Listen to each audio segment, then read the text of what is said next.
army is not at peace, the nation is not at peace. So we did it for our husbands. We want to take the time to appeal to the public. Those that were traveling and they didn't travel that day, we tell them sorry.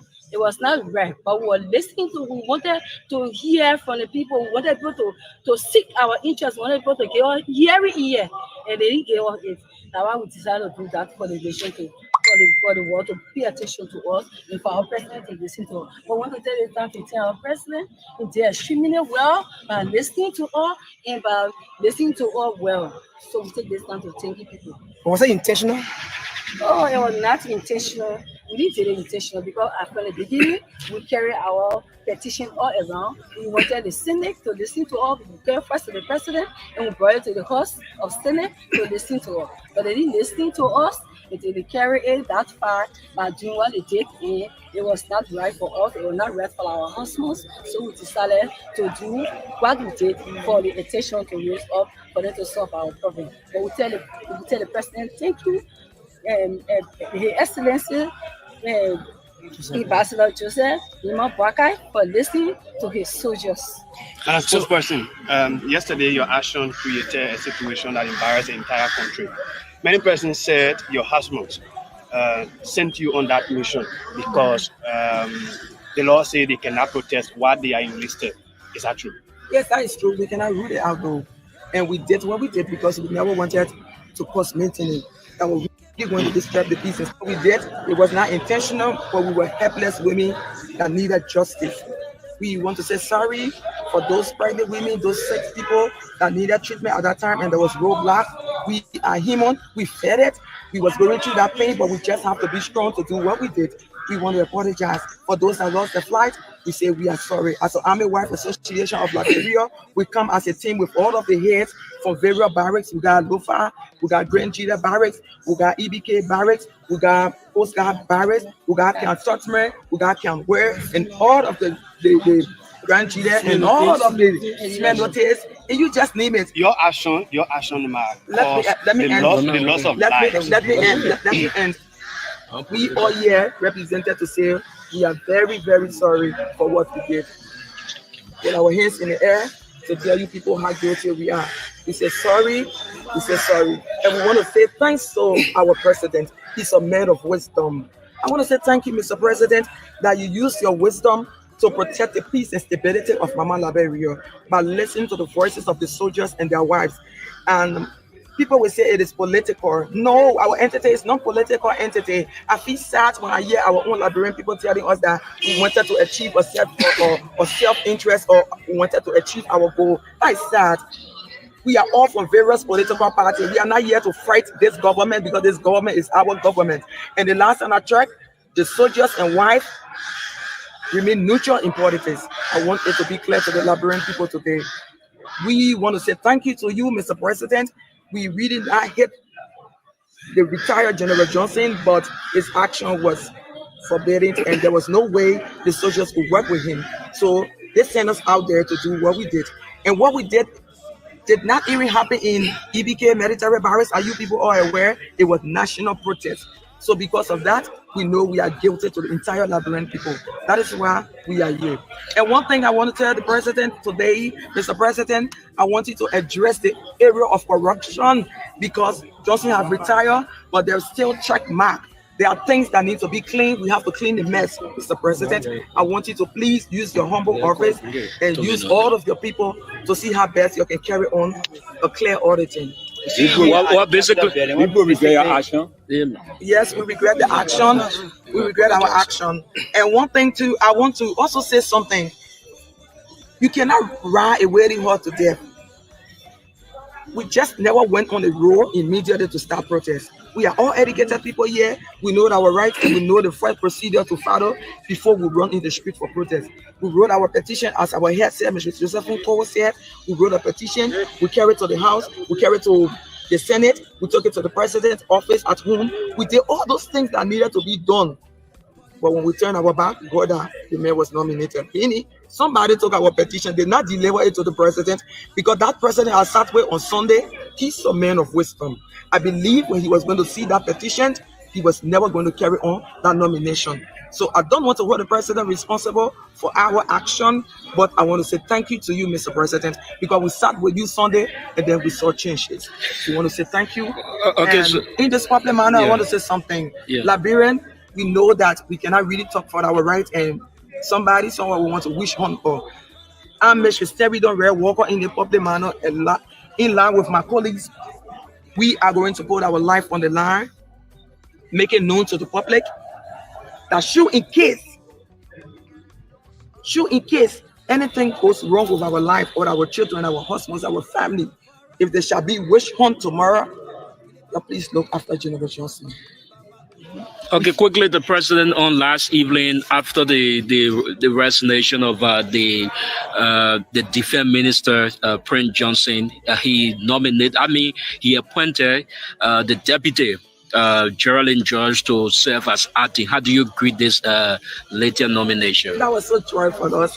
In fact, our president had a meeting with us and officially came out to congratulate her. It's all on the social media. The Army Wife Association congratulated her. Okay. So we see So I think here, you know what it means, right? Yeah. we see here the So, Capitol building. You want to tell us exactly what prompted your coming? yeah. Okay. As I was saying, we had an invitation to speak with the speaker, so that is why we came here. Are you So what willing was the and meeting prepared all to go about? through a punishment for They should what go your into action had details. caused yesterday? We are not above the law, though, but our action was blood-free. Our protest was peaceful. So Yeah. Okay. No. there is nothing there to be guilty of that we will be penalized for. What's the final message? Before I give him my final message, I think he was in the So the Liberian Senate pro tem have already formed a committee to have an investigation on this matter as well. Are you willing to submit yourself if the investigation is being done? Who are they going to investigate? Us or our Yes, husbands? yes, they are saying they want to find a means to investigate you guys to know how your protest came about. Okay. You want to know how our protest came about? Can I tell the media how our protest came about?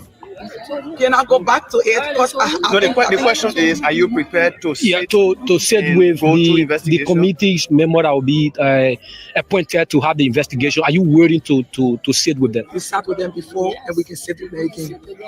Thank Any you, sir. questions? Fear no allegation. Well, Final thank you very message, much. final message before we My take leave final of you. message to the Liberian people, please let us leave this politics things out. Let's uproot politics out of the military. It was sad to read on Facebook that it was bundle of seditions. It was sad to know the military is comprised of different political parties, that which we cannot say here because our entity is politics free. We were not sent by nobody. We were sent by ourselves because we know the life we are living. We defecating in plastic. Our husbands cannot be promoted. No salary increasement, poor living condition. There are a lot of things to get out for. We don't need politicians to ring the bell for us. Our story is a sad story that can be bought by anybody, right? So I defecate in plastic. Why must I call politicians to exaggerate when it's already happening? It's something real though. Well, Thank you sir. very much Yes. for speaking to us. And What- before what you people do you can leave, I would like to recognize Ms. This. Perhaps she has something to say, and also recognize all of the leaders from the various barracks. They may have something to say. Yeah, go ahead. Ms. Kamwan, where's Ms. I'm Kamwan? Mr. Sticks, one of the leaders. You see, all of the people that are here, we are all leaders, and we stand for principles. We have been going through a lot of things for years. It's not about getting at General Johnson. It's the manner in which he talked to our husband, he deal with our husband. General Johnson broke the system of the military, and those things demotivate the people. So because of that, they had no option. That's why you see the barrel voted, the soldier voted crazy against people, against the government, because why of General Johnson attitude, the former president. So that's why again then we come for rescue. Then we can see him near Ministry or Defense. It was so sad for the soldiers, and we in sympathy with them, so we had to act for them. We have nothing more than what General Johnson did to our husband. We got nothing in common. We got no extra hate against him, but just his attitude towards soldiers. You left there, you got competent people. I got up to master degree holders, and you brought in people who are not of the same profession,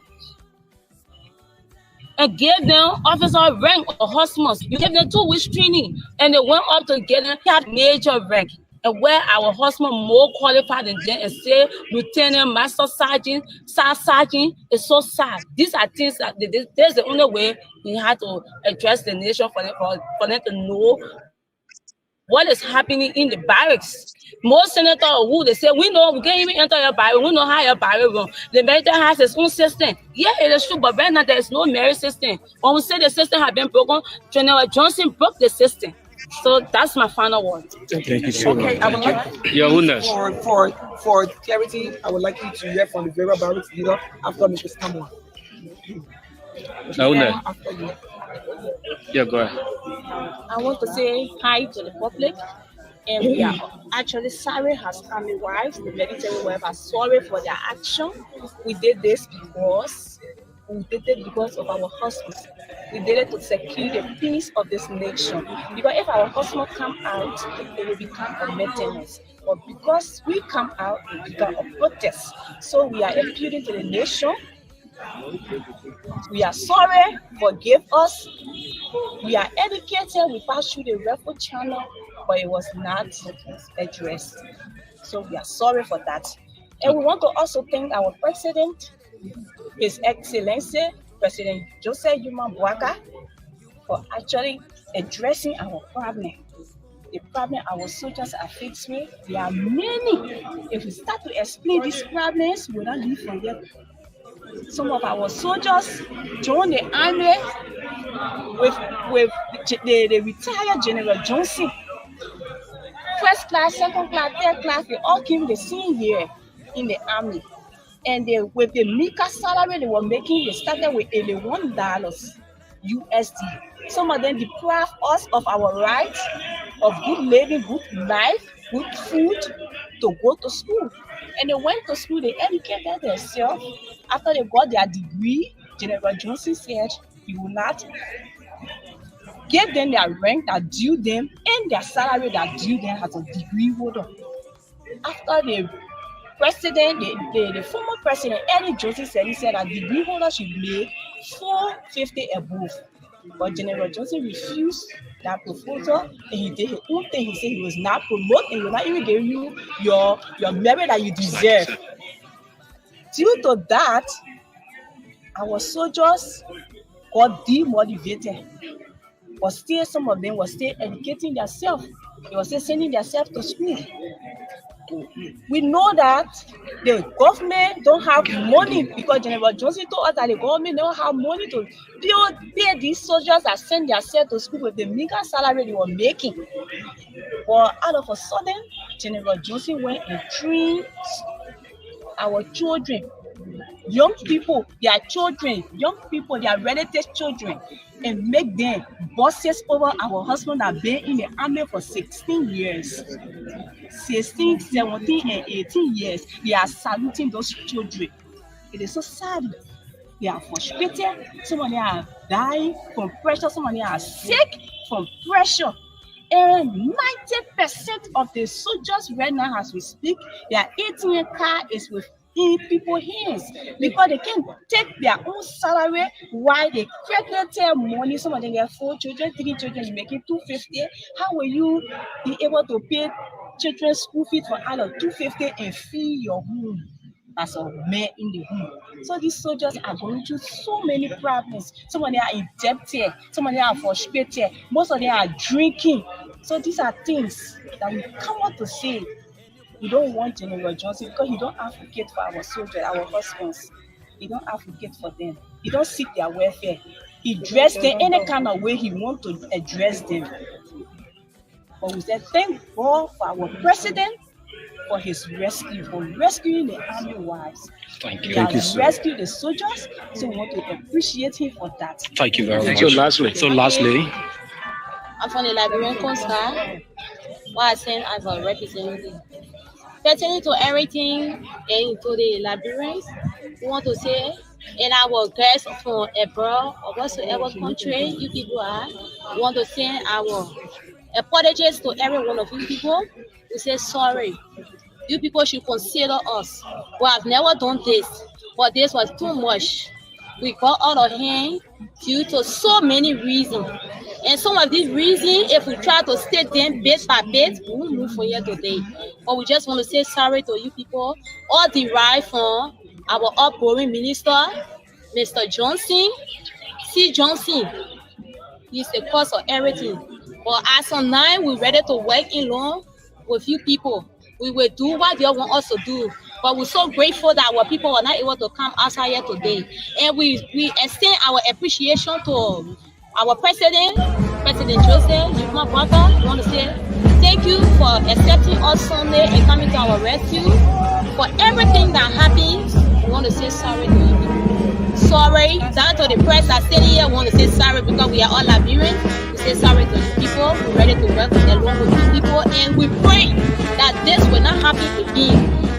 To our minister and to our acting minister and even the chief of staff in person, we know that you will learn how to work with our husbands because when our husbands certified, definitely will be certified. When we are not certified even, the country will not be certified because our certification and our husband certification lies on them that in a higher position. You will not put someone in a position to help the honor people and they undermine us. They undermine our salary because when my husband takes $200, 200 can sustain 5 persons. It can sustain 5 persons. I got my children, they need to go to school, we pay school fees. And they borrow school, we pay school fee there. Everything we do on the Sunday and need money. And when people serve their country with their whole heart, they in grief. Can you imagine? I get a 20-year-old child and I get a 20-year-old officer that come in the morning, my husband, with all his time in the military. He's supposed to say, yes, sir, ma'am. Permission to carry on, ma'am. Until he or she is certified and put him down, that's the only way he will live. Without that, they cannot do anything. I'm looking at my husband calling a child, ma'am, sir, can I do this? Permission to carry this on? Yes, carry on. If not, permission denied. Can two work together except they agree? We can work with Johnson because we not agree with him. We tired of that. Thank you very much. Okay, lastly. I'm Governor Sorrow for speaking this people. You know, it's too sad for get ourselves overcome with each other. You know, I will not defeat him. Our Barry, you know, Johnson been traveling, our passing there. And we've been telling you, we need hospital, and we need car, we need school, we need this, we need car. We say, oh, you're without today. There's so many days now we've been sleeping in darkness. The baby watching nothing. When the rain fall, you see the water coming down. I got pregnant. I gave birth twins. No car. Get my child in the hospital. I lost my child in the process. She lives in Westness. Twins. When I see anything I see, it can hurt me. No car before I reach my child to here to be. I lost my daughter. So that the reason why we get on the street. The reason why we get on the street. Without knowing, and the president did well. I listen to us. So I want to say thank you. Yes, sir. A special one from the CEO, Stan Tunnel with the spoon. And your boy, Friday the Southern Band. Charges on the beat. All right, tune to Spoon to be a part of our discussion. Tune to Spoon to know exactly what's happening in Liberia, what's happening in the ministries, the agencies.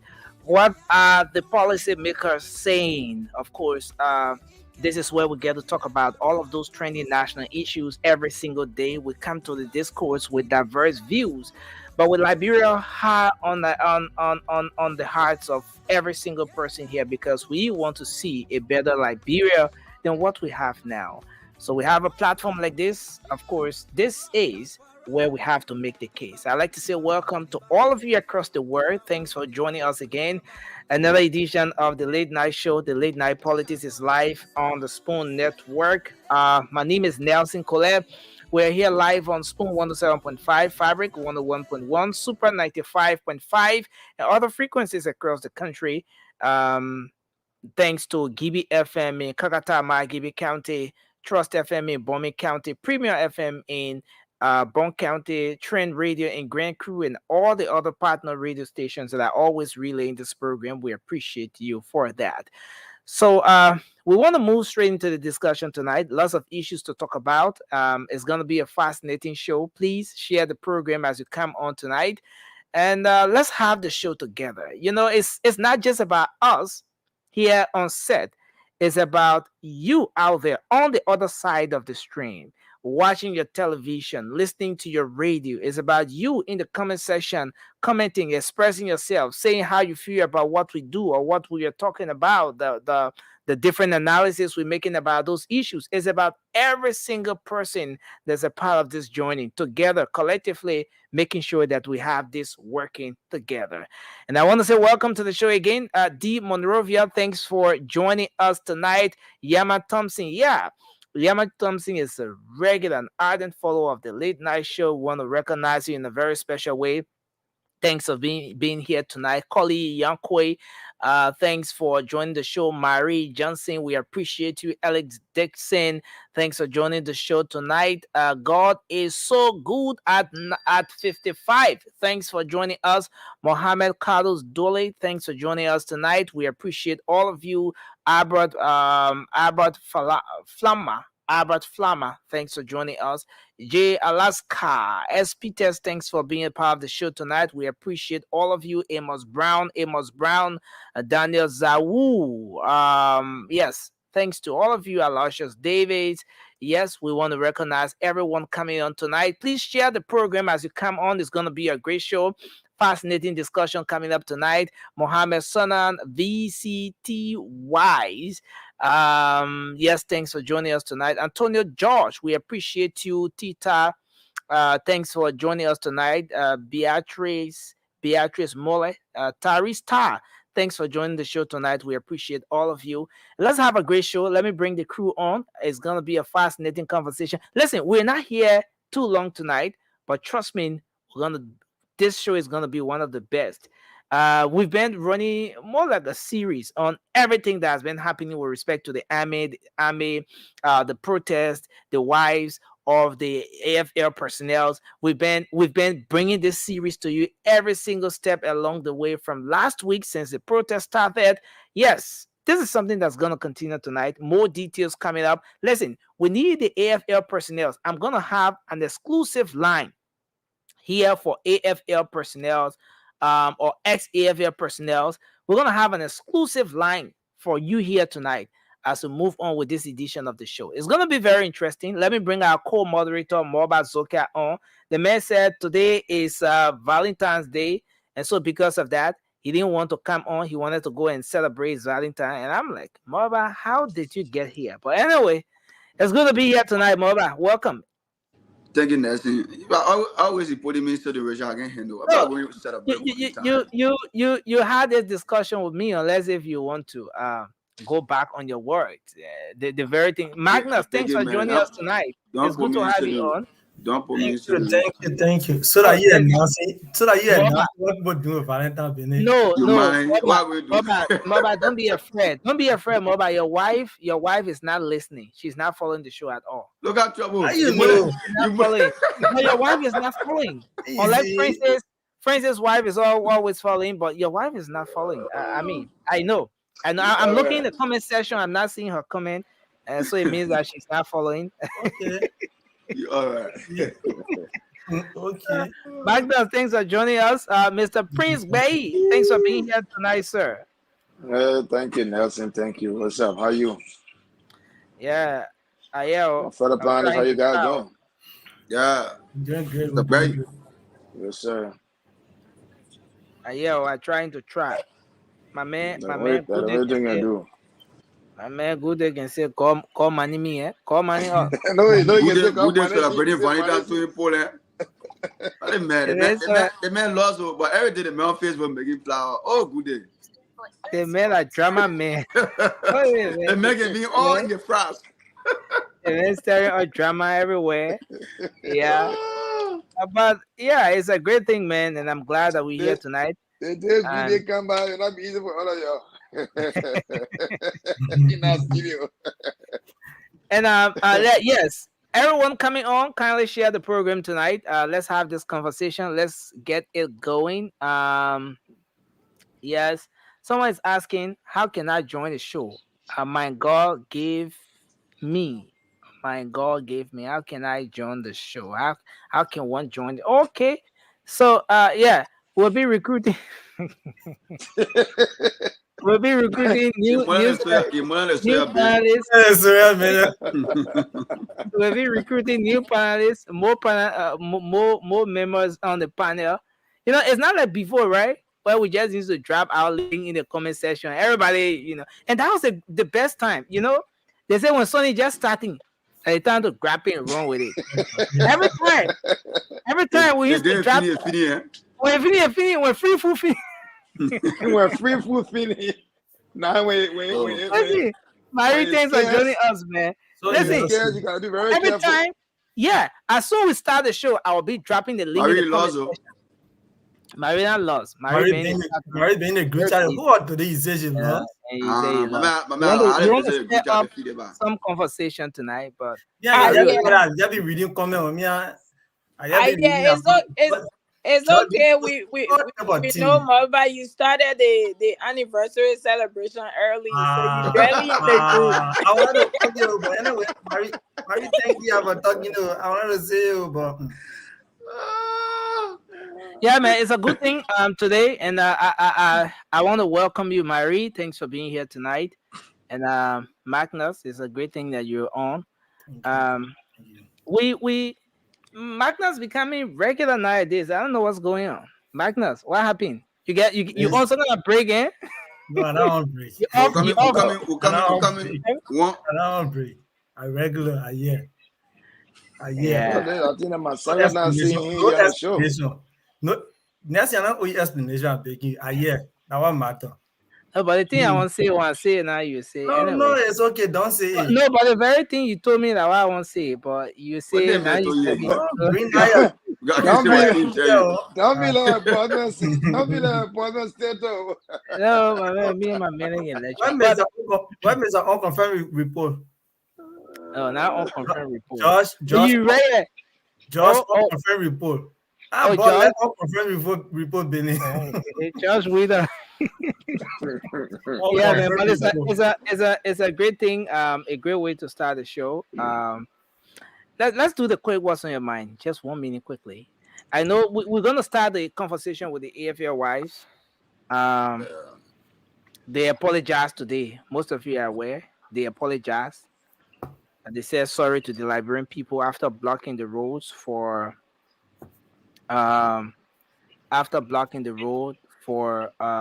about 2 days. Our folks coming in the country using the Raleigh International Airport could not easily access Monrovia. Apparently, some of them had to just get a hotel or guest house around the airport because the corridors were blocked. Yes, and those here in the country, in Monrovia, who were trying to go to the airport, whether you bought your flight on the day or the day before or a year before, those people could not access the airport as well. And so that was the case. Hey, my cousin, Miss Fatima Bintu Sirleaf, thanks for joining us tonight. And yes, so that was the case. But they apologized today. So we're going to talk about the apology. From every angle, we'll make some real analysis around that, because this discussion with the AFL issue is something that we took off from the very start. So we're going to keep on that today. And additional appointments were made. There were appointments made today. E-Marshal website printed a photo. There were some people that appeared in the photo. on the eMansion website today. We will show you some of what was there as well for the eMansion website. New appointments were made. The lawmaker, a very young lawmaker by the name of Fode Famole of the former district in Bon County, have been seriously complaining, raising some serious issues about the China Union operation in Bong Mines. How China Union is extracting the resources from that part of the country, but they're not living up to the MDA and some of the very things captured in that agreement. They're not living up to it. The road that they're supposed to build, the schools that the residents of the community are supposed to benefit from, and a lot more. They've given a blind eye to everything that has to do with the MDA, up to 80% of what they signed onto in the MDA. They're not doing it. How is China Union operating in Bong Mines and other places there in Bong County? The lawmaker have been very vocal on that. We're looking forward to getting him here sometime soon. And so, yes, a lot happening in the country. So many things happening in the country we'll talk about. But let's do our quick what's on your mind. And then we can kickstart the conversation today on this edition of the program. So, Moba, you want to kickstart the show from there? And then Yeah, thank you, Nelson, and thank you to all our panelists, our listeners on the radio land, Facebook, YouTube, and whatever gadget you're watching us from. What on my mind is what the AFL women were saying. If what they are saying it is true, right? I think the government need to take serious action because there are genuine reasons for their protests, and we never knew what actually happened before, although we never get a full the full discussion. We were here, blasting their actions. But when you look at it, there are a lot of genuine reasons for them to protest because the AFL serve our country, they protect us. Despite what you want to say, they are non-political people. So I think the government need to take that concern very seriously and work from all modalities to help at least elevate their life. Because, look, in every nation, the AFL is the backbone. The AFL protects you. God forbid, they say tomorrow there is something to the border. They're sending PSG, they're sending police. The first people they're calling upon is the AFL. They are well trained. They can even be 20, 25, but they are well trained to combat that situation until all can be ordered, but at least they will go there to get their lives. So I think that AFL need more respect. They need for the government to step all their games to help at least elevate their life and their children. Yeah. Thank you, sir. It was very sad when I hear someone talking. Yeah. Submit. Okay. Mary, what's on your mind quickly? Thank you, Nelson. I'm going to talk about the AFL wives. So, you mute. Maria, we're not getting it, Mary. Can you guys hear me now? Yeah. Yeah. Now you're good. I was saying I know that we're going to discuss the situation with the AFL wives, and I'm looking forward to that as much as there are concerns. There's also a lot of contradicting statement in their interview that I want to address. And then, I just want to say happy Valentine's to the Liberian people. That's just that. The Valentine discussion will end the show. You see Moba and Magna sitting there looking one place. We'll end this show on a Somebody asked in the comment section. What I put look here? That's why I look here. Somebody asked you here, No. We will end the show on a very good note. We started. I know the man vibe. I ain't gonna put my if you're not looking in the comment section, are you already getting asking for? No, listen, I don't see comment section. Once I get on the show, no, my eye can see comment section. You see comment section, you saw your cousin Jenna. No, that time Anyway,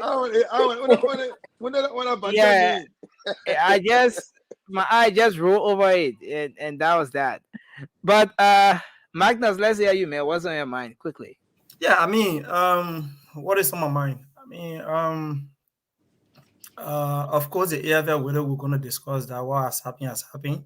I just want to congratulate the president and congratulate the new officers that were appointed at the Ministry of Mines and Energy.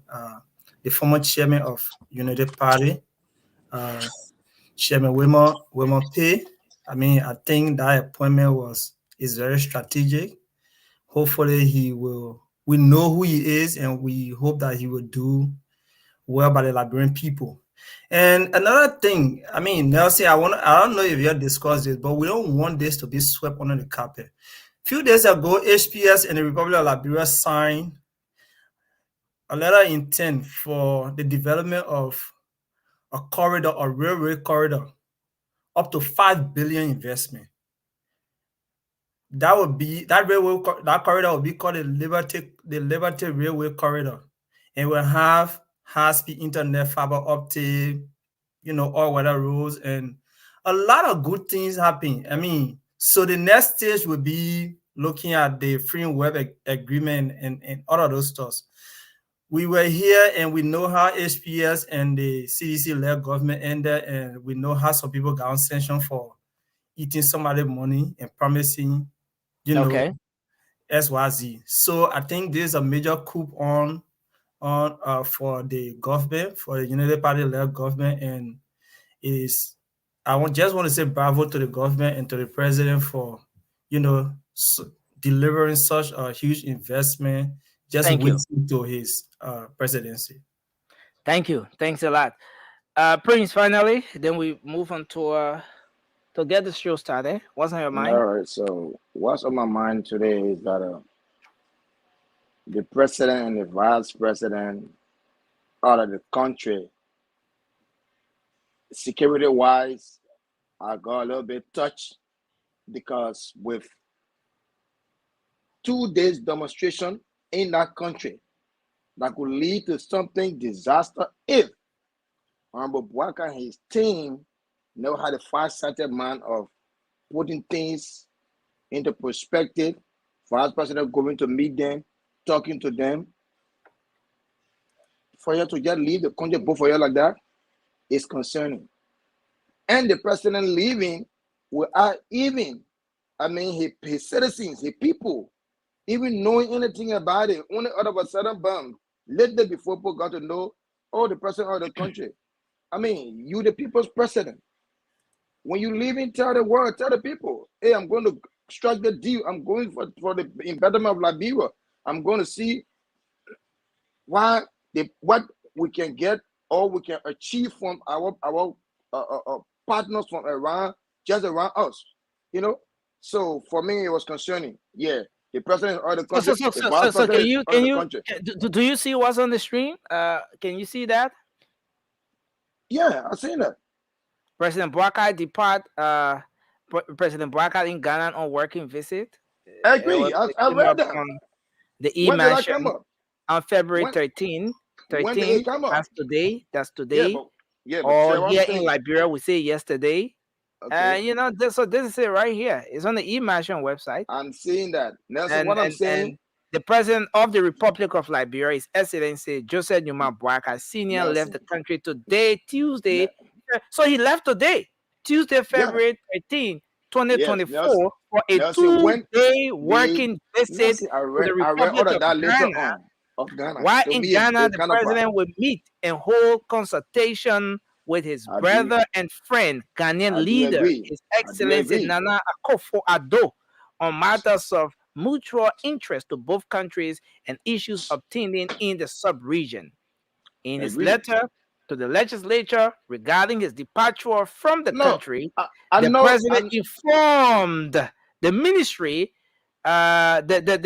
informed them that the Ministry of State for Presidential Affairs, the minister rather, Honorable Sylvester Grisby, will chair the cabinet in close consultation with the All vice right. president, but the vice president is also out anyway. But what I'm saying, Nelson, that's what I'm saying. I'm saying, for me, it's not right for the people that just leave the country after something terrible happened in the country. Nothing the thing that happened day before yesterday, yesterday in our But don't you country. think this issue have already been resolved? I mean, the thing, Nelson, the Nelson, do AFLY you know? Nelson, do you know how many people? commending the president? No, Nelson, hold on. Do you know how many people missed the flight because of one went on? And Do you it's know what done was and going- dusted. Do you know without maturity that happens from the vice president and the president, you're going to lead to a disaster? If, for example, you're going to command the police to put And you up, they've what's already gonna handled happen? that. They've already handled that, Prince. But that's what on my How about mind, that? Nelson. That's what on my Okay. mind. No, You're I'm just right. asking. Mhm. Where your right begins, other poor right stop there. Or where your right Okay. stop, other poor right begins. So you cannot block national highway, nothing. You don't have to miss the flight. In case somebody was No, going no, to no, the hospital no, and they Prince, could not go. Prince. Okay. Thank you, sir. Thank you, sir. Thank you, sir. But my Thank you, concern sir. is the president and the vice president leaving the country. I mean, I think it was prudent for two of them both to go over to be out of the country like that. The same thing we preach upon, doing job well, less government. That's the same thing they bring it back. Let me just start seeing it straight. Nelson, you are out of the country. Joe, we are in Qatar, watching for the 8 days. Why Okay, Joe thank out you. there in Ghana? So I you're get not going compared to the two, start man. number 2. Don't do that. Why you not comparing the two? Why you not comparing the two? Why you not Okay, comparing the two? guys, Joe, we are out of the thank country. you. I want us to No, move go into listen this to football conversation games. because Don't we even have a watch lot football to games. cover No, tonight. hold back. We have They stay out of the country. That's my concern. The people out of the country. Thank you, sir. You already Thank Nelson. Okay, thank you. So let me say this. We're starting this show on a good note. You know, I want us to end the show in peace. So we have been running this series, or we've been having these discussions about the activities of the AFL wives. Those women have been protesting. All of you here know that. I mean, even the people in the audience are aware. We've discussed this. We've talked about it from different angles, and this is not a new discussion here on the Late Night Show. But interestingly today, in the midst of all the views that have been expressed for and against the AFL wives on this platform regarding what happened, we woke up to something very shocking to a lot of people, especially those who were pushing the case on behalf of the AFL wives. Surprisingly, because listen, the point is, a lot of people said that those women were right. It was the honorable thing to do. It was the best thing to do for them to go to block the roads, to block the streets, to call the attention of the government, despite the vice president going there, despite the president having a sit down with them, discussing, trying to find a way around this thing so that they don't go ahead and protest, block the streets like they did to embarrass the country, despite all the arrangements, the engagement from the vice president to the president. The women sat down, they listened to him. On Saturday, was it Friday or Saturday? Okay, that was Saturday. The vice president was there. On Sunday, they met with the president. They sat, they discussed. On Monday, the women took to the streets. They set up roadblocks, embarrassed the entire country. Well, others thought that it was a good thing. It was right. Some people said it was wrong. But today, the women went to the legislature to apologize, not just to the legislators, but the entire country for what they term as a serious embarrassment that they brought to the country. They apologized to our foreign guests. They apologized to President Boakai, who they sat with and discussed, and he tried to calm them down, but they said, no, we will still protest. They apologized to President Boakai for not listening to him. They even went ahead and apologized to other foreign guests who came to the country, other people who wanted to leave the country, who had their flight scheduled for the days they were protesting. They apologized to all those people. Even the vice president who went on the scene of the protest and talked to them, tried to calm them down. They said, no, we will do this thing. They did it. And they came back today to say, we are sorry. We did protest because of the terrible condition under which our husbands had to serve the country. We carried on the protest because we thought General Prince Johnson, the outgoing defense minister or former defense minister, the shortest serving defense minister so far, we apologize that we had to protest for him to go because we thought that he did not advocate to get our husbands to where they are. Moba, let's start with you. This apology, was it prudent? Is there any reason why Ambassador Joseph Yuma Boakai, the president of the Republic of Liberia, should sit down, listen to those women, and accept the apology that they offered today? Look, they said, we sat down, we saw the vice president on Saturday. On Sunday, we sat with the president. They all asked us to abandon our protest, but we did it because we wanted to claim the attention. Is this apology worth it? They're apologizing to the entire country, our foreign guests, for the embarrassment they brought. Is this apology something that anybody should consider? Let's start with you, Moba. Thank you, Nelson. Thank you. Actually, in Liberia, one of the things that I think we build on is like a foundation is protest. Because for the past regime, we saw a lot of things that if the government or if a person needed something, maybe they won't get the attention of the government. Probably they try behind the scene, and the government won't listen. They will protest and call it attention of the government and other international community panels, so everybody can come out to carry on our identical protests, so the government can take action. But I think within my mind, what they did, it was wrong. Like because the protest, like it was really, it was something that they really playing. The women have agreed. They said they were wrong. Yeah, I come and that's to why the, they I come to the apologized. apologies part. I come to the, yeah. The protests were well planned there by all the protesters. Like because you could see them all over the entire country. Everybody protesting from different areas. But no, my main concern in the whole protest was they blocking the RIA road. I think it was wrong. Although we understand our grievances, they wanted our grievances to be heard over radio, or on the social media, all over the world. But I think the one they did by blocking the RIA road, where you see investors, you know, who come in your country to bring change, you don't know. What about you with us? Okay. Yeah. You don't know nothing, but you just go block the road. People going, people missing our flight. I think it was wrong on their part. So again, this apology. Yeah, this apology. Yeah, it already happened. So it's already happened.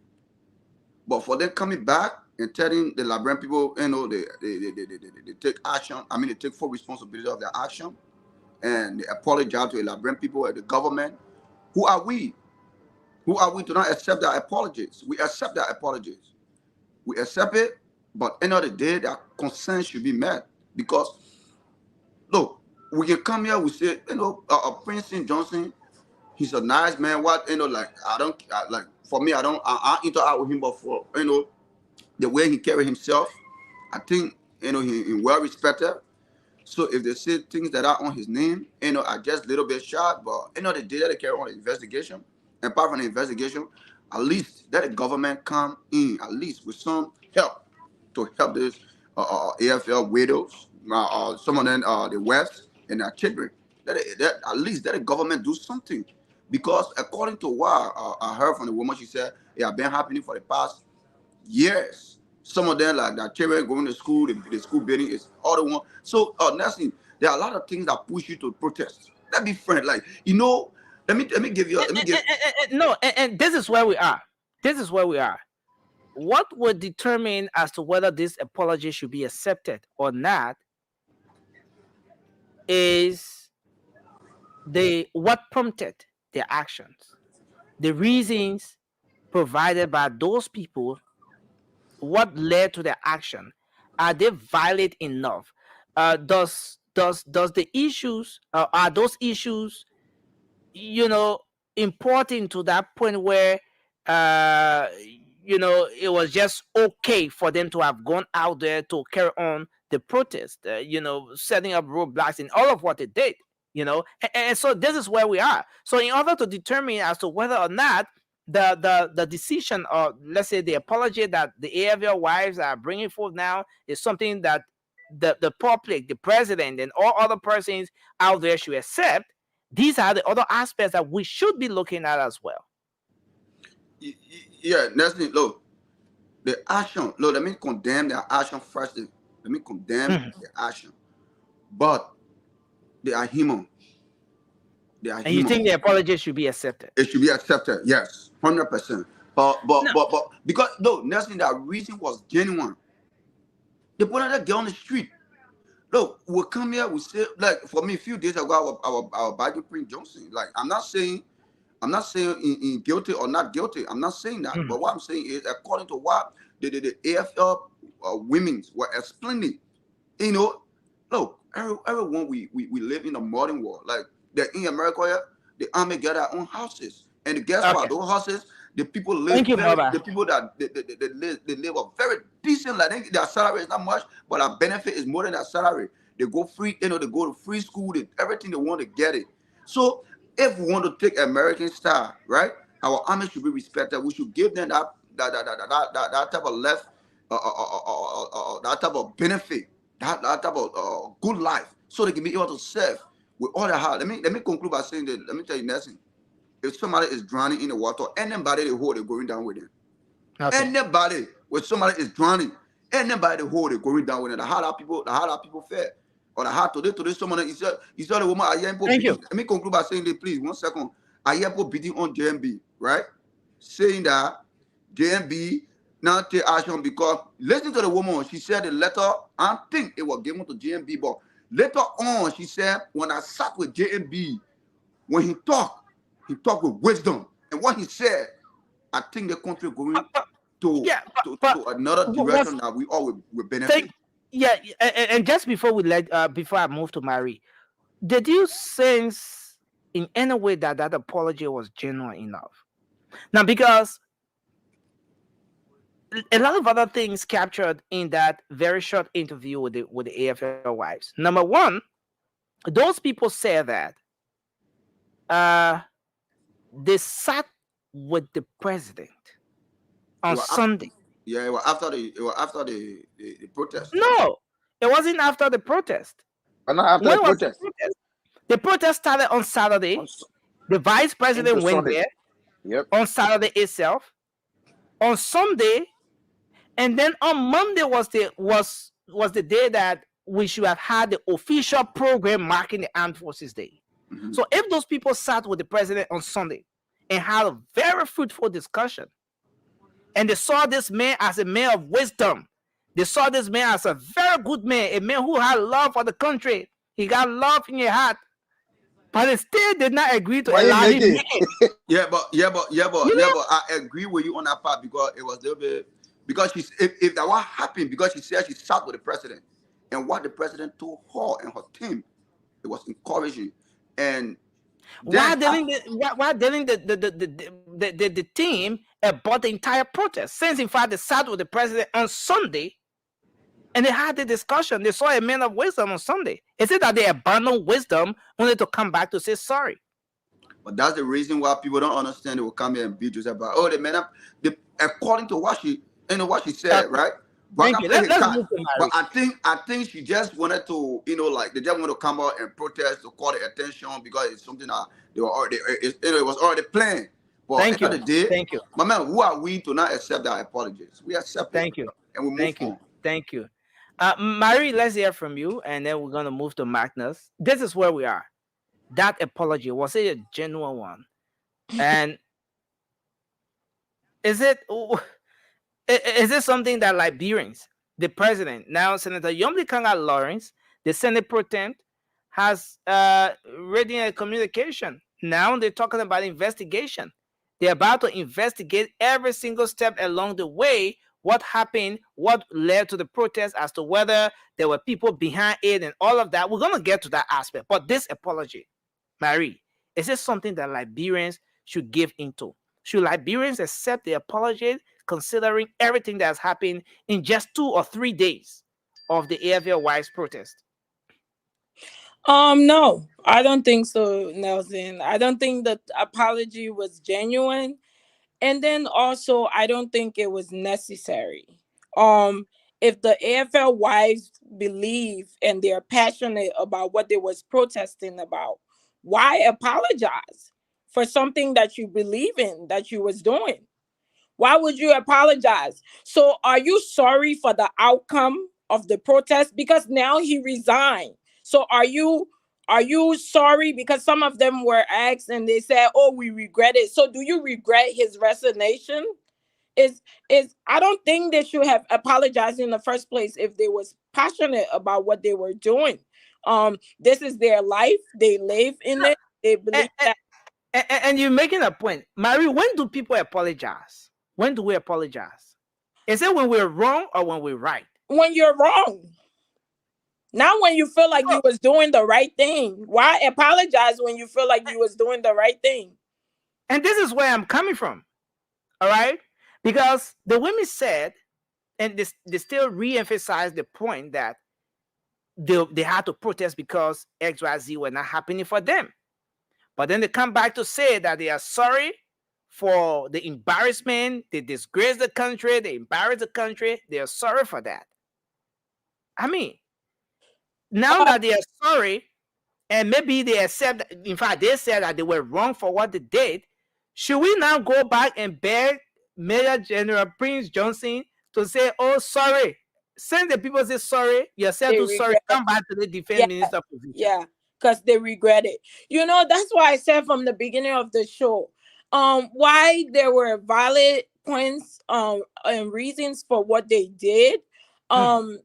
There are a lot of contradiction to their actions and what they're saying, because a lot of them said that they regret what they did. It wasn't intentional. How is something that was playing worldwide, I mean nationwide, not intentional when you guys did it everywhere and you're playing it? It was intentional. That's something that they wanted. And I just feel like it's a bit disappointing if they really believe that they was living in terrible life conditions, such as defecating in plastics, as they said.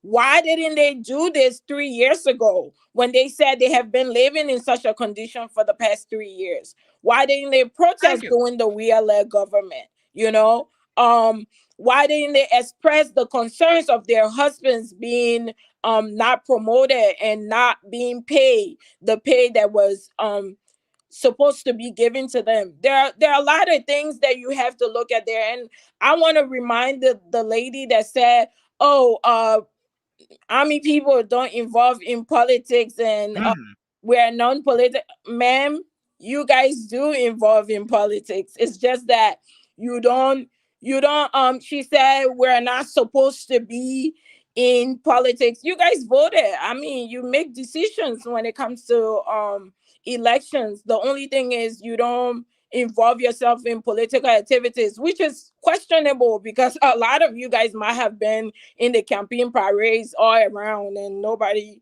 was questioning you guys or looking at it. But thank you.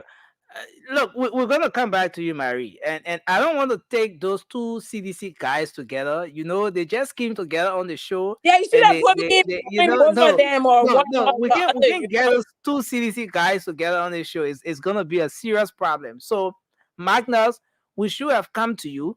But let's take George first, and then we'll come to you, Magnus. We can't get those two CDC brothers. I don't know how they came together. It's like they had No, no, discussion but in the background. yeah, but Nelson, nobody told them to come late. So you can't jump No, on Magna because they came late and you no, want to jump no, on no, Magna. It's not no, being late. No, no, no, no, no. Being I'm late. not. no, no, no, No, I'm not. no, I'm not yeah, going on it like that. yeah, But No, late. not like no, not because no, of late or To that's balance late. the topic. no, To balance the you're not being topic. fair. Look, But Prince. anyway, let me let you go. Let me let you go. Yeah, Prince. Let's do this. We're in this. All of us will have the time to make our To balance the issues. topic, actually. All right. Now, let's hear from George, and we're gonna take Magnus. No. Magnus is the Yeah. right guy for George. And let's do this. And then, George, you are just joining the show. You came with President George. We have photo in the background. That's okay. But the protest, this protest you supported, those people you hailed, those people you term as a group of people who are doing the right thing in the interest of their people, they've come back to apologize today. Will you agree that everything the people did, those AFL wives, they were wrong? And the apology that they offered today, they said the president, Josh, and I want you to hear this. Those AFL wives said the president is a wise man. He made a very wise decision and he's the best person for the country. Josh, do you, for any reason, think that the apology should be accepted? Okay, Nelson, thank you. Look, I'm busy at work, but when I heard my brother Morban struggling with his voice and trying to fix things, I gotta come here. This guy is trying to fix things and he can't make it. So I gotta come on. But here's the thing, Nelson. I think the women are wise and they have played a lot of people. What they've done by coming out with that apology and praising Joe Barker, who they went to see. They went to see Joe Barker. He could not solve the problem. He could not use his wisdom to solve the problem. They left and went to the Senate. They protested there. The Senate could not hear them out. The Senate still went ahead on the number one thing that they had as their primary reason for getting in the streets, which is to remove or to not confirm the defense minister. Those people went ahead and they went in. Look, it's simple, Nelson. These people are trying to fix things now because they know they've gotten their aim. And I applaud them for that because, look, this country is the only country we got. In this country, we got to make it work. So what they have done is putting the pieces together. When you get angry and you take the glass and smash it because you don't want to put a walk on it, you put it, you compile them together. That's what they're doing. This president, if he were wise, the way they say, if the president was very calculative, like they are saying now, he could have done something that couldn't have led to what happened. He could have to eliminate all this damage. He could have put on the confirmation of the defense minister. He could have put a hold on it just like he did to Kura, to Kuba Kura. No, but George, the very people, or he did not use that wisdom.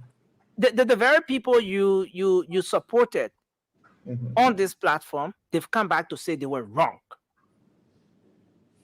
And the very decision you condemned from the president, the people say it was the best decision the president ever made. Look, Nelson, they made a decision for the president. The president did not make decision yet. You guys are getting the whole thing wrong. This president did not make any decision. Guess what?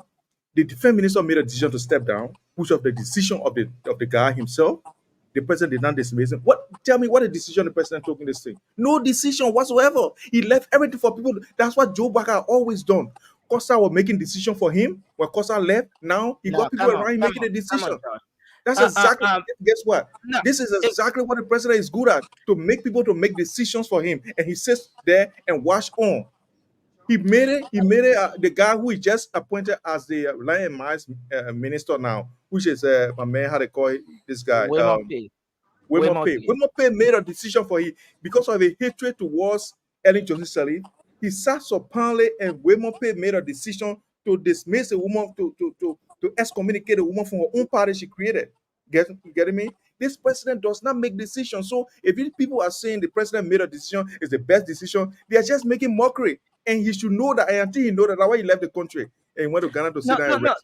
No, Josh, finally, gotta leave and go. just before we move to Magnus, finally, Josh, do you for any reason think that the president or the president who sat with those people, he lobbied with them, he talked to them like children, the father and children, trying to resolve things?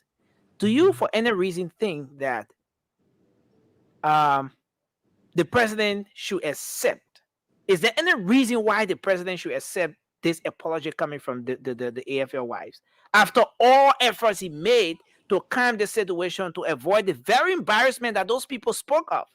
Is there any reason why the president should accept this apology coming from the AFL wives? The president has no choice but to accept it, Nelson. It's clear. We spoke to one of the former AFL officer yesterday. He said that this president lacks the ability to assert himself as a CIC. He lacks command and control. He has no alternative but to accept it, because that's the only way it will move on. He cannot continue to deny, accepting the people's apology because it's an apology. But because he lacks that ability of command and control, he has to accept it. He can't say no. The thing is, this president cannot make decisions. So even to accept it, somebody will accept it on his behalf. Maybe when he nominates somebody to to talk on his behalf, that person will accept it, because this president lacks the ability to make decisions, and it's going to be a tough time. We've got a long 6 years ahead of us. Thank you. Thank you, Josh. Let's hold you there. We're gonna move. We're gonna move to Magnus, but I see an ex AFL personnel, Laura Kinseri Sirleaf. I want you to check your messenger. All right, we want you to come on, Lord. Come on. And you said the AFL widows or their wives were not wrong. Lord, you can come on and make the case. Let's hope we can do that. But Magnus, let's hear your point. Let's hear your take on this issue. Yeah, thank you, Nelson. Just a quick correction to Josh. Ellen Johnson Sirleaf did not form the Unity Party. The Unity Party was before Ellen, and the Unity Party will remain after Ellen. It has remained after Ellen. Then to the point of the widows, and not the widows, the AFL wives. All right. Somebody got something playing. Mova. Can you unmute? Yeah. Okay.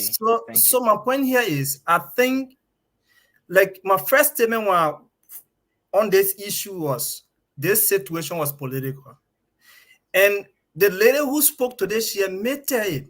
She said they are not supposed to be political, but they have people from different political parties within there, right? She made that statement. So from there, I kind of feel like the apology today was not genuine, because they are achieved what they wanted to achieve.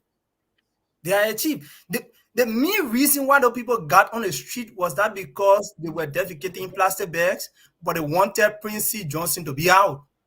And they achieved that. And for me, what I would say to the president, the actions of those women was a blatant disregard for the authority of the commander-in-chief of the armed forces of Liberia. And the president should and must investigate. And whosoever is responsible will have to pay. Even if they apologize, they will have to pay. Let somebody pay for what happened. Let somebody pay. Because, like, for all of the discussion and for all of the interviews today, I got to understand that there are people in the army who were not satisfied, and because they were not satisfied, when you're not satisfied, you take your grievance to the chief. If the commander-in-chief tell you, we will settle these things, right? We will look into these things. What do you want? Okay, we're defecating plastic bags. Okay, we don't have LEC. Okay, LEC, turn the people light on. What else do you want? But they kept protesting, and kept pushing until Prince Johnson resigned. As soon as Prince Johnson resigned, the protest stopped. So this thing that happened has a political undertone, and the president should investigate, dig deeper, because if he allows this to pass, there will be bigger ones. Thank you. Somebody must pay. Somebody must pay for what happened. Thanks a lot, Magnus. And I like the note on which you ended. Somebody will have to pay. Somebody will have to pay for what happened. But who's going to pay? That's the big question. Is it the AFL wives, or is it? Are we talking about the AFL personnel themselves? The AFL personnel. Are we talking about the people? Maybe who might have been the mastermind behind this entire thing? Who's going to pay? The people who send the people to If you're protest. talking about the wives, now, Magnus, if you're talking about the wives, they have already apologized. So once you're accepting the apology, it means that that whole thing about pay or not pay, you not pay by that one. You not cross that other bridge. No. I'm not saying you hear what they said. They said they're apologizing, but there should be investigation. Prince Johnson has left, but there are corruption. So let's do holistic investigation of whatever happened, whosoever is responsible. The people said they were sent by their husbands. It means those people were giving instructions by their husband, and they had the backings of their husband. So if I send somebody to go be my child, to go for another person, or to go disrupt somebody's occasion or somebody's house, I should take the responsibility. So the husband will take the responsibility if there is anybody culpable for those things, these things that happen. Because let me tell you, those things that happen were not organized by everybody in the military. There are people in the military, there are people in those barracks who organize these things, who were the mastermind behind this thing, and those people should be found, and those people should pay. Now, thank you very much, Magnus. I see Marie hand is up. We're gonna give her 20 seconds, and then we move to Prince. But let's listen a bit to what I don't mind waiting, Nelson. After Vasco, I can go. Okay, yes. Let's take a very key statement from something those women said today. I want us to have a listen to this one just briefly, just a short one here. Where is it? Okay, this is where we are. Because in this manner, when the army are at peace, the nation is at peace. But when the army is not at peace, the nation is not at peace. So we did it for our husbands. We want to take the time to appeal to the public. Those that were traveling and they didn't travel that day, we tell them sorry. It was not right, but we were listening to, we wanted to hear from the people, we wanted people to seek our interest, we wanted people to give us hearing ear, and they didn't give us it. That's why we decided to do that for the nation, for the world to pay attention to us, and for our president to listen to us. But we want to take the time to tell our president, he did extremely well by listening to us and by listening to us well. So we take this time to thank you people. Was it intentional? No, it was not intentional. We did it intentional because after the beginning, we carry our petition all around. We wanted the Senate. Who said that these people did not do this thing intentionally? Come on. The women are saying that this thing was not intentional. I mean, we were listening to the other women and all of that, but they're saying that it wasn't intentional. They must have it wasn't intentional. Was intention. Such a well coordinated and well planned something you say was not intentional. It wasn't intentional, but there were women protesting at the Coast Guard base in Zweju. And in this very interview, they outlined all the places across the country where the women were protesting. But then she said it wasn't intentional. Now, let's hear from you, Vasco. Let's hear your take on this, then we take Prince. Thank you, Nelson. You're welcome to the show. Okay, so Lord, in case you want to come on, okay, let me just post a link here in the comment section, Lord, so you can come on from there because I'll send it to your messenger, but let me post it here. Yeah, but go ahead, Vasco. Let's hear you. Lord, can I click on that link and you'll be able to come on? Thank you, Nelson. So my take on this is that if you have a president that is very poor in decision making and very poor in handling crisis, this is why you come out to. Look, though AFL wives, they are what? Liberians. They have the right to protest in that country. Okay? So they were exercising their right. But we also know that the Constitution, if you are exercising your right and you infringe on other people's right, that is the one that is wrong. So Ben, these people, they are wise people. They know what they did that day, although they were doing it for a cause, and they achieved what they wanted. But they also have to come back to let the public know, because that day they infringe on a lot of innocent people, right? People who had nothing to do with the situation. Vasco, let me hold you there. The women said it wasn't intentional. You are saying that they infringe on other people's rights. The man the man who they term as the wisest man in the country, the president, the man sat with them and on Sunday and said, "My children, I beg you, you forget about it thing." And you say that LEC you want, we give LEC. In fact, let LEC you go connect the people immediately. I'm sorry, guys. Can I share Mama Sister Fatima in the comment section? Yeah. What up, Fatima? Effectively, he started to address those issues, but in no time, when they left the president, they went back to block the roads, to stop the people from going RRA, the people who not pay for their flight, to stop the people from coming in the country. And then they come back to say, "We are sorry, it wasn't intentional." Is there any reason to believe that what the AFL wives did wasn't intentional, Vasco? Nelson, this was a very plain protest. So I will say again, say it wasn't intentional. So you disagree with them on that aspect? First thing to establish. Yeah, it was something that was intentional. They planned to do it, but because people didn't listen to them, what they actually wanted, that's the reason why it went wide. But when they started, you saw them, they were peaceful. They went to the Capitol building. They had a meeting with the president. And where these people were really disappointed when they sat with the president, and they told the president that our major problem, we don't want Prince C. Johnson. And the president told them that other part of the whole thing you brought to me, the Prince C. Johnson, who you're taking for inside, that will finish with it already. Yes, the president said that in his address. He said Thank that. you. So He said that. the people said, but if we can sit down with the president telling us that we finish with Prince Johnson issue, and this is the meeting we want, they hit our bases. That's the time you saw people now all over the place. But before, it was just across and to the barriers. But when they knew that the president played deaf ear to them on their primary objective of them getting to the street, and that's how the protest went. And the people were successful. They come in today telling, "Oh, my people were sorry," and this and that. Those people, nobody can do anything. And nobody should think that the action of those women, you're going to turn it and put it on their husbands. Don't think about that. Because the husband, they were never in the street. That's why when you get in the street to protest, if you go in the street to protest and you go against the rules and regulations, they go for you. You that were in the street.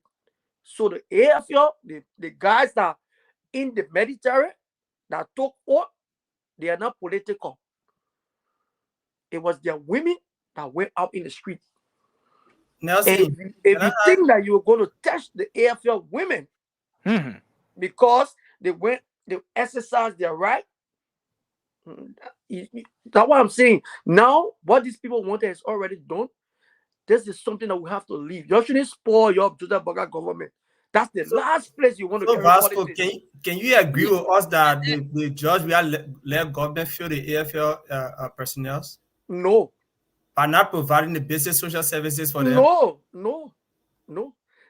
You saw the AFL. Excuse me. People said they're defecating plastic bags. Brother, who's supposed to provide for them? all that small complaint. The people told say our major problem here, we don't want Prince Johnson. So that one has nothing to do with government. So then you agree with us that it was political. What make it political? Somebody tell you say we don't want this person. If you're not going for what is affecting you, but you're chasing somebody, an individual, and forgetting the negative conditions that you're experiencing. This is interesting. Guys, let me tell you one thing. The army is a big organization. Today we said, we just look at this thing to be on the surface. But the army is a This, big organization. this Daniel is Zenga very was chief of deep staff. than what you and myself. Daniel So, Zenga was. Thank you, Daniel Zenga Vasco. was Thank chief you, of staff. Vasco. Daniel Zenga was defense minister. Magnus, thank you, also thank the you. army We protesting. have to hear from our sister Marie, and On a then we'll job, we are take government like the way they we'll take take on your Prince. government. Cindy, I want to say thanks for joining us. Vasco as a seditious, and you, Magnus, as a Unity Party supporter, sympathizer, or alliance member, or whatever you think you. I'm a Unity whatever partisan. category. I'm a Okay, Unity you as a partisan. Unity partisan, the Yes. both of you and I agree. The both of you and I agree. Y'all want to bring the politics in this whole thing. A sedition sits on a platform like this across the world, people watching. The men say, when the people say they defecate in plastic, that small complaint. And people will not look at it. You know, Vasco. Very funny. Exactly. No evidence. Do you have any evidence of the poor defecating in plastic bag? So you will agree. That's Yeah, what but he when you said. go and So sit you with the will president, agree. when you go and sit with the president, you think the poor they ain't got sense? Thank you, Vasco. Thank This is you. what we have. No. Guys, let's give Marie the time to ask a question, then we take Prince. Lord, please check your messenger, all right? In case you find it difficult to come on, check your messenger, your Facebook messenger. I sent the link there. But Marie, please ask your question, then we take. I don't have a question, Nelson. I want to make a statement. I need my brother Nelson, Vasco and George to calm down with their political rhetorics tonight, because this is not about JMB saying he's not a president that makes decisions. Vasco is sitting on this platform, keep contradicting himself. You said that nobody will go against the AFL, but then they won't go against their wife again. If you think you're going to touch the AFL wife, what are you saying? What are you telling us? One minute you told us that they will be held responsible because they were the one that went on the street, not their husbands. And you're saying they should not be held responsible as well. Let me tell you something, my brother. For you to have a problem with someone, you need to have a reason why you have a problem with that person. Okay? You cannot come to Joseph Baga and say, because I don't like Marie, she's a UP person. That means don't appoint Marie without having a reason, a tangible reason that's affecting your life, which is the reason why you don't want me. That's why I would have loved to see the letter that they took to the Senate to see what their concerns were. Were they saying that the men ate their money? Did they ask for investigation to be done? Were they saying that school tuition wasn't provided for their children, the health care and everything? I want to know, not just somebody coming up personally and say, because I don't want this person, which is why you guys are proving Joseph Baga to be a sensible man tonight. Because just because you come to me and say, I don't want this person, don't mean I will remove the person without giving me a tangible reason why you don't want this person. And if I can remember vividly, the first day they went to the Senate, they did not confirm Prince Johnson the first day. They said because of that protest the ladies went, his confirmation was postponed. So I'm guessing they read and listened to whatever they had to say, and they felt like it was based on more personal, a personal agenda than it was for their concerns. So Joseph Baga went ahead with his decision because he felt like it was personal. Okay, the main call y'all say y'all have a problem with light and stuff, and it's provided for you. Light, yeah. Why is it that it's compulsory this person be removed before you are satisfied? You know, Moba, on a serious note, Nelson, can I ask a question? You're not please? a support system for anybody. No, but you know, yes. He's the backup singer. No, Moba. He's the backup singer. But it's serious. You know, and I think you have a point, Marie. I think you have a point. Lord, you still find it difficult. Send me a message on Messenger. On my Messenger, please. Send me a message on Messenger. We're gonna move to Prince, but I see your hand up, Josh. Nelson, you do this thing tonight again. You make people go second round before we talk. We'll go to Prince and then come back to take your questions or concerns. Prince, please go ahead, sir. Your take on this issue. Nelson, first and foremost, let me ask one question. Mhm. Was Prince Johnson in Wiyale government? Yep. He was in. Obviously now. No. No. You know, it was in the WE administration. Hold on. Nelson, Inherited problem. Yeah. So Nelson, I'm putting. Yeah. I'm laying it out. Why at that time, when they had all these problems that is confronting the country, number one, healthcare is confronting the entire country. Education is confronting the entire country. Electricity is confronting the entire country. You understand me? Now, why did they not tell George we are saying remove Prince Johnson? Why? Why did that protest? You know, Nelson, if you play the clip, one of the ladies said, our husband told us to get on the street. Now, let me just say, okay, my wife and myself, I'm in this organization. And she want to go protest. And I tell her, don't step on our street. You think she will go? She will not. She will not go there. What? But if I tell her, you know what? I want you to go there. The reason why I want you to go there because of my interest. Because I don't like this man or I don't like this woman. So for that reason, go and demonstrate. Now, the AFL women, right? The entire AFL women, you know, the first thing first, the president should not accept the resignation of. Yeah, whether or not the president is going to accept the he did already. apology. He did already. He did not use wisdom. Okay, you said the apology. I thought. Okay, I thought you said the apology. No, I'm not doing the apology. I'm saying the letter, the resignation letter. Yeah. He should not receive it. He should not receive it. As a commander-in-chief, you are the head of the country and the armed forces of Liberia. You understand? What happened in Liberia 3 days or 2 days ago, Nelson, it could have bring complete chaos in our country. I'm talking about coup attack, war could come in our country. Imagine without wisdom, that woman come and say, or whatsoever, Ralphie Highway to be cleared. What happened then? Nelson, I just asked a simple question. What happened then? No, I don't answer rhetorical questions. I don't answer rhetorical questions. You are a security personnel, and you are asking me, a journalist, what would have happened in a security situation? No. Right. So I have no answer, sir. Right. So okay, now let me answer you the question. Within just a split second, there was gonna be a war. Because the commander-in-chief has given order that Ralphie Highway should be open. Period. That's no matter with wisdom. Country. You're breaking. You gotta come closer to the phone. The investigation need to be done. Are you guys getting me?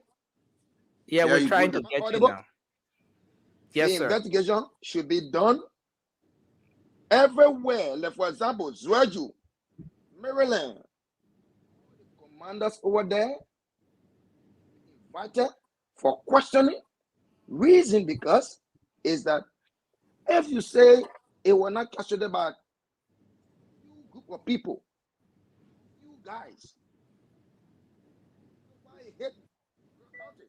we're losing you.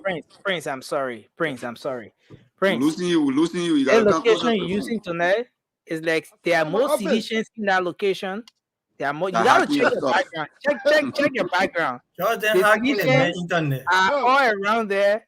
Josh is right next to you. See where Josh is, and the photo in the background is facing you. See, all of that is seriously That's hacking the internet. No, are you guys hearing me? No, not at all. I'm not hearing you. So Prince, you can log out and try to log in. Yeah, let's try to do this. Fine. Yeah. But let's hear from Cindy. Since we couldn't end up with Prince, let's hear from Cindy. Then we'll come back to take few concerns. No, I mean, I told you. I mean, got to talk. Oh, Marshall territory. Yeah, but let's hear from Cindy. But master territory, they can't talk on this kind of thing. They will allow us to talk. It's good to be here. I was running to come here because I wanted to be part of this. But look, let me say this. Let us address the issue in context. Yeah. What we observed today from those ladies, let us pull it into context. Remove the partisan cap. Let's be Liberians again. What were the wives of the AFL saying indirectly versus what was said directly today? We got to capture those things. What were these ladies saying indirectly versus what they expressed directly? So let me establish some facts here. Okay?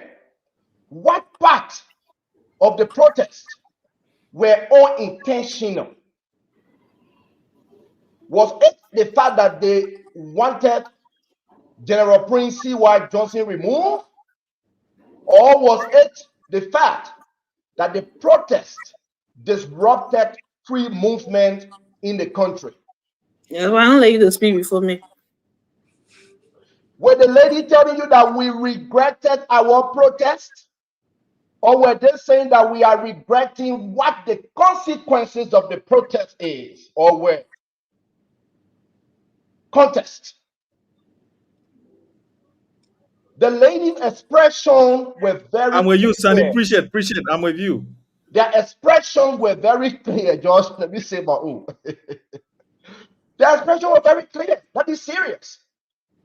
They did not regret the objectives of their protest. The objectives of their protest is to remove General Prince Y. Johnson. The objective of their protest was the lack of adequate benefits. The objective of their protest was the level of disrespect and less disrespect shown to their spouses by the retired general. Did the women say today that we regret this? No. The lady said, we are sorry. Our protest may have had some consequences. We heard that there were some people sick that could not get to the hospital. We are sorry. We heard people did not get to their flight on time to travel out of the country. We are sorry. We heard people could not travel to their destination. We are sorry. Did the women ever say we are sorry for protesting? No, they didn't. They did not say that. Let me give you one more minute. I gave you 10 seconds of my time. I would not agree. Sandy, you are on the money. I gave all my time to you. I gave all my time to you. You were allowed to talk. Okay, Sandy, then. Throw your flight, a free flight. You get it. Don't you get time to get? I'm on the same flight as Jeremiah Coon. Private flight. Let me continue my private flight to Ghana. I beg you that Charo. What we should not do is to threaten those serving our country because they are protesting against alleged ill treatments of their spouses. Since when has protest become an issue in the country? Oh, seriously. We cannot sit here on this platform and talk about let investigation be done, let know who organized the protest. What we should worry about, the women were very clear today. Even though the general is gone, but there were ill treatments. The practical governance systems of the army was changed by the general. Our husband who been around here for long, educated. Now they have to salute. That's where I want to hold you. That's where I want to hold you, Cindy. If you listen, if you watch the interview carefully, the women apologize for their action. But now, Cindy, you come back to tell us that the women did not apologize for their action, but they were rather apologizing for the consequences of their action. And I want to disagree with you. I agree with him. I agree with Nelson. No, you don't have to agree, Nelson. You don't have to listen to that, Nelson. We listen. I don't have to have a view on the show. I don't have to have a view on the show, Josh. So, but let's go back a little. Let's go back to this. I want you to keenly observe or listen to every single word from the AFL wives. Let's play this video. Oh, sorry. Let's do this. Okay. So listen to all the care first to the president and we brought it to the house. Okay. Because in this manner, when the army are at peace, when the nation is at peace. But when the army is not at peace, the nation is not at peace. So we did it for our husbands. And we want to take the time to appeal to the public, those that were traveling and didn't travel that day, we tell them sorry. It was not right, but we were listening to, we wanted to hear from the people, we wanted people to seek our interest, we wanted people to give us hearing ear, and they didn't give us it. That's why we decided to do that for the nation to for the world to pay attention to us and for our president to listen to us. But we want to take the time to tell our president he did extremely well by listening to us and by listening to us well. So we take this time to thank you people. Was it intentional? Oh, it was not intentional. We didn't do it intentional because from the beginning, we carry our petition all around. We wanted the Senate to listen to us. We came first to the president and we brought it to the host of Senate to listen to us. But they didn't listen to us.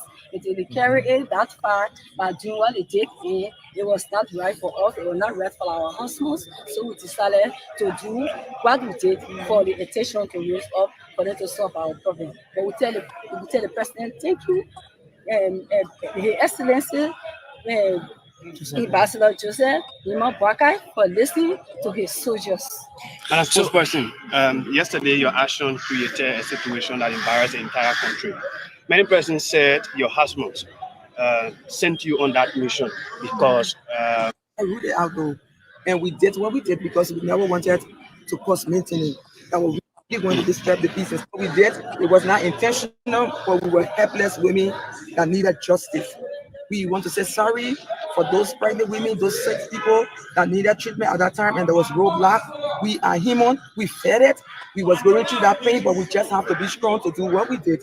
We want to apologize for those that lost their flight. We say we are sorry. As the Army Wife Association of Liberia, we come as a team with all of the heads from various barracks. We got Lofa, we got Grand Jita barracks, we got EBK barracks, we got Coast Guard barracks, we got Camp Sutsman, we got Camp Ware, and all of the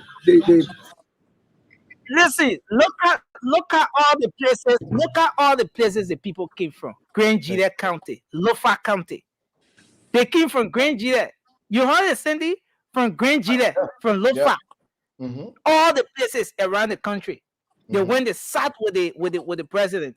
The president apologized to them. But then they come back to say they're sorry. And they're saying that it wasn't intentional. Again, the first lady said it, the second lady is saying, Cindy, that it wasn't intentional.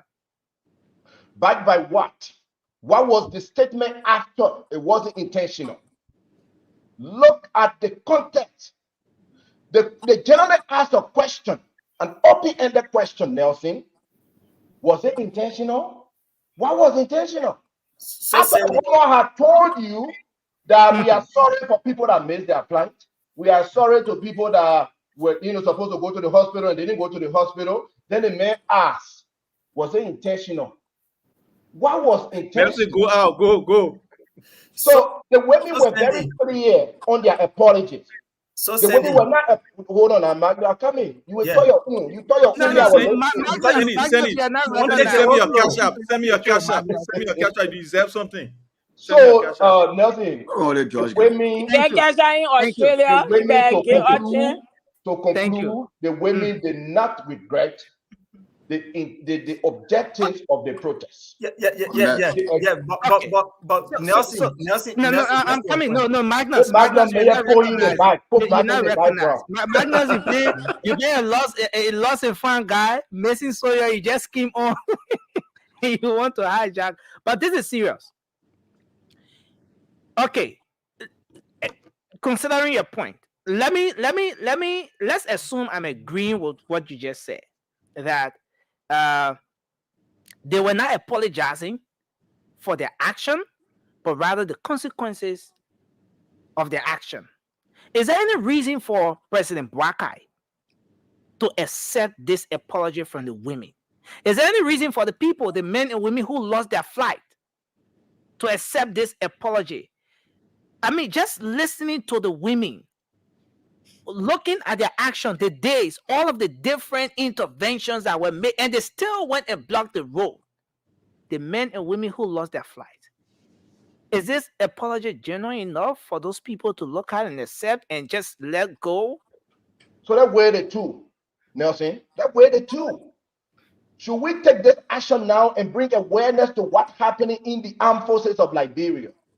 That we, the spouses, are feeling the pain of our husbands, our children, the armed forces not being cared for. This guy that you appointed to be the defense minister destroyed the army. That's their voice, not my voice. Should we take an action now to bring awareness to it? Should we? Hold on, Nelson. And then we'll Cindy. No, I'm gonna hold you there. Cindy, you're out of time. Your timer just don't give me and say give me 5 more minutes according to CEO. So you and 2 minutes, 2 minutes over, my man. Your timer just hit the limit, and we have to let you go. We're gonna bring Lord Ken Cyril. I hope I got the name right. Sir Leave. He's gonna come on the show. He's an ex-AFL personnel. He will come on the show briefly, and he will hit this discussion from another angle. But let's take Amy. Magnus, I see your hand up. Magnus, wait. 10 seconds. Let's take Amy. Since Amy came, it's been about an hour since we started the show. Amy hasn't. Thank you. You haven't said a word. Let's do justice. That's not new. Woman's card. It's nothing new. But anyways, thank you, Nelson. I wanna sometimes that's why I say sometimes I don't like Cindy speaking before me. I want to portray what he said about the objectives and what they were apologizing for. But then again, when you listen to the second woman speak, it's kind of conflicting a little bit. She said that they also sounded like they was apologizing for the roadblocks. But then again, it sounded like, it's not like we didn't want to listen to the president, but we were just frustrated with our husbands and stuff like that. So you can something that both ways, because they did not go into depth on why we are apologizing. They never did that. So all in all, like I said here before, I do understand. They said some things that really concerning, but some of these things they were saying, what this guy, chief of staff, Honor Ellen, and all of that other stuff, but it was just on which one is which? Yeah, so the ex-military personnel is coming. He will answer that one. Yeah, so you don't know, Nelson. I have to wait for him. No, just go off of George Weah 6 years, my sister. Just go. No, because some of the stuff they were saying, when you go deep down in it, recall it, and it says some things that started way Eddington. So I wanted to know if this guy was the one who did all of these things, and what they also said that he did, it was wrong. I must admit, but you had him for 6 years, and there was nothing said or done under this president that encouraged it, that brought it to this point now. What makes these people to say inept? What made these people to say that? This lady said that this is why we supported the rescue mission. I got names. You not get vest. We prepay. Don't worry. Go ahead. You just said the president don't know how to make decisions. You said that. Guys. Then we have to move on. Yeah, so just conclude. Don't tell me to conclude, Nelson. Don't make us a chocolate history and start protesting too. Because all these people have been talking here. I sat here for a very long time, and don't even. I haven't even spoken. 30 seconds. They started interrupting me. You didn't say anything. Listen, okay, let's do this. Co-moderator, don't get vexed. No, let's do this. Like I was saying. We're gonna give Amy a whole 1 minute. No interruption. 1 minute. You have to keep. Just let's give Amy her time. 1 minute, and let's have Amy to make her point. Then we're gonna. I got more than 1 minute. I don't know what you're talking about. So let me, like I was saying before I got interrupted. This woman said that this is why we supported the rescue train to rescue the army. That's what she said. She never said it was so good on George Weah for 6 years. This George Weah is supposed to be the Mr. Guy who knows how to make decisions, who this person, who that person. To ensure that he doesn't know anything. He didn't know what he was doing. These people kept that cool because they know election was coming. They was going to get him out of there. That's what this lady said. So all of these things is all Judge Weah's problem. But it just happened that they were so fed up and they felt like this person that Judge Weah had there that were giving them these problems. They realized that we supported the rescue train, and then we realized that they were bringing him back to sit there. So that's why had us going. That's why had us out of character to do what we did. So that doesn't show that. And for the president that care for them, that came and listened to them and sat down with them and have a talk with them, then all people will come in and say, "Oh, he doesn't care for the people. He didn't meet their needs." Who did? Who cared for them? The one that gave them audience, the one that sat with them, the one that went and met them, or the one that sat out to Jamaica and drinking and getting and high that didn't care about them. Is that the one you call decision making and very concerned about the people? I don't think so. Okay. President Walker did the right thing. The only thing that I have a problem with is the resignation. That he's not supposed to give into that. That's the I don't know if you can make anybody to not resign. Going back to this theme, is there any reason why Liberians should accept that apology? Nothing. It's already happened. What can you do? You can't go back and reverse it. But what they did was very wrong. If they had problem, if people had problem getting to the hospital, that was a major issue. Then what they did was crime. Now that because you got a right to protest, but not to be blocking way and certainly. And if people had to get to the hospital and they had problem, that was infringement of somebody else's right, and it was a crime. So the law has to take a course on that. Thank you. Magnus, I see your hand is still up.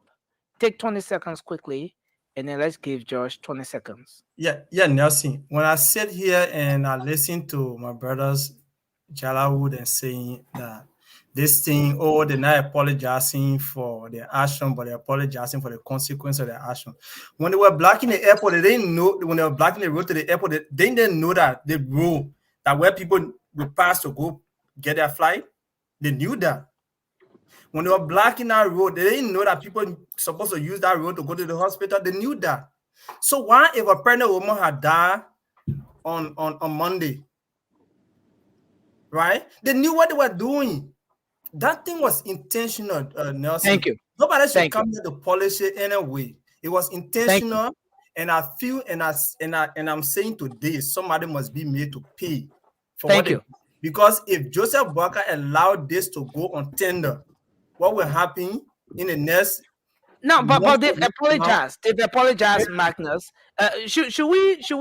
Is it okay for maybe the senator, or to just let go that whole investigation? Since in fact the women have apologized. Forgiving that does not mean a wrong was not done. Forgiving that does not mean if you can forgive somebody, but you want to find the root cause of what happened. What happened? Okay, Josh, 20 seconds quickly. Then we bring Kelvin Sirleaf on. I'm taking one question because I can't say the same thing. I just want to say something towards what Magna said before. Magna said they were not putting in plastic at the time Georgia were in power. Yes, they were. And even now, so we all did that. We used to get the plastic bag hanging in the plum tree. When people send it, it can land on some people's houses. These things have always existed. These things have always existed. We're living in the 21st century. George, throw that away. We live in the 21st century. We should be discussing. I know you're talking about. I'm talking about reality. You're talking about superficial things, so it's okay. You can say, everybody must get cell phone, everybody must get iPhone. We go in the 21st century. I understand, but the reality is supposed to using Nokia 3310. So just spare me that. Let me just say what I want to say. The problem is that, Midas, what you're not understanding is that these people regret their actions. The results of the action, which is the consequences of the action, but they don't regret what they actually went about because they had a genuine reason for doing what they did, and that's all. And I don't care how people feel about it, but just the reality. And what was this genuine reason? Thank you, To remove Prince C. Johnson to get the benefits, and guess what? The people who sort of be promoted instead of bringing his little boys to be behind him for the old people who already get degree and dead to be saluting the little boys. We have to move on. Let's bring Sirleaf on now. Sirleaf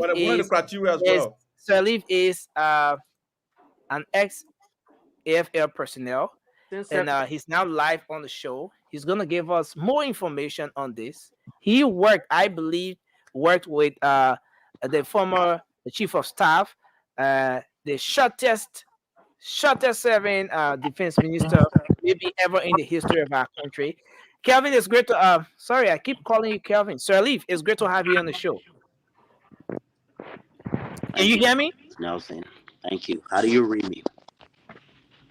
Can you hear me? You're good. I read Nothing no better turn. I read you loud and clear. How do you read me? You're good. Thank you. Okay. Thank you, everyone, the panelists. I want to say a big thank you to each and every one of you. I've been following since yesterday. I want to say thank you to Nelson, and even though, sorry, I got cold. Even though I have been since November, I've been trying hard to even have an audience and to have the opportunity to appear on this platform. I reached out to the CEO here in the United States. I got his details from a friend, and then I reached out directly to his WhatsApp. Okay. And then he was like, "What is the problem?" So I furnished him with every information. But I believe I will not minimize my voice, and I do appreciate at least I'm on tonight.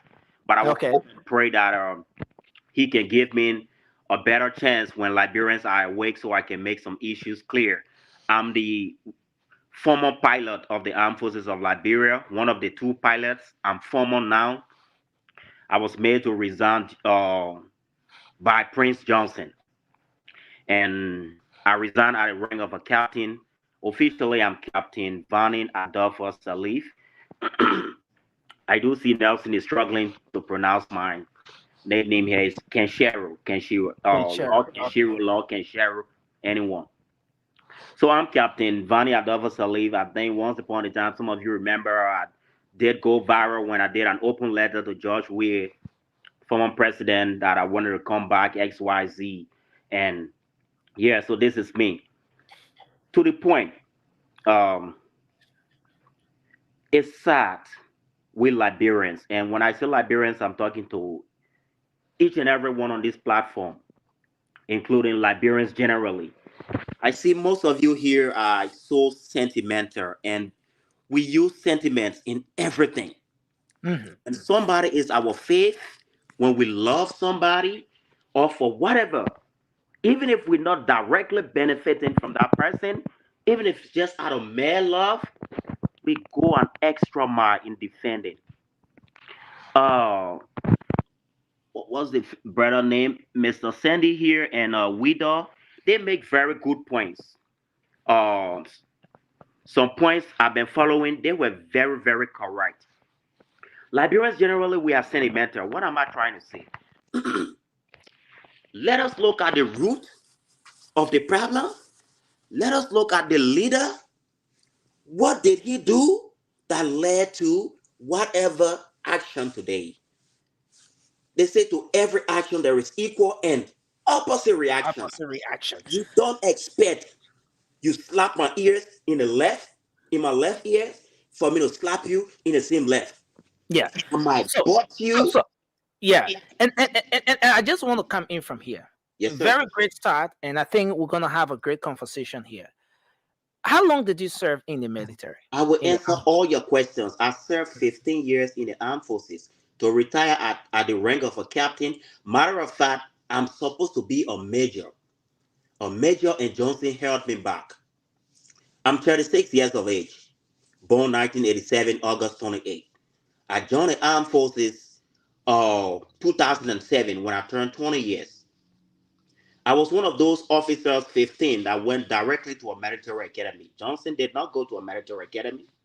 Johnson had a degree like each and every one of you here, privileged in a civil university, and then the restructuring of the army in 2006, they said, okay, since it's restructuring and all that, of course, the military requires officers. To be an officer, permit me to buttress a little bit. To be an officer, you must have a degree. So the new army, okay, I would just say, oh, the Liberian way. Those of you with degree, move on my right. Those of you without degree, move on this side. Johnson then moved on the left. They were already perhaps in his late 30s.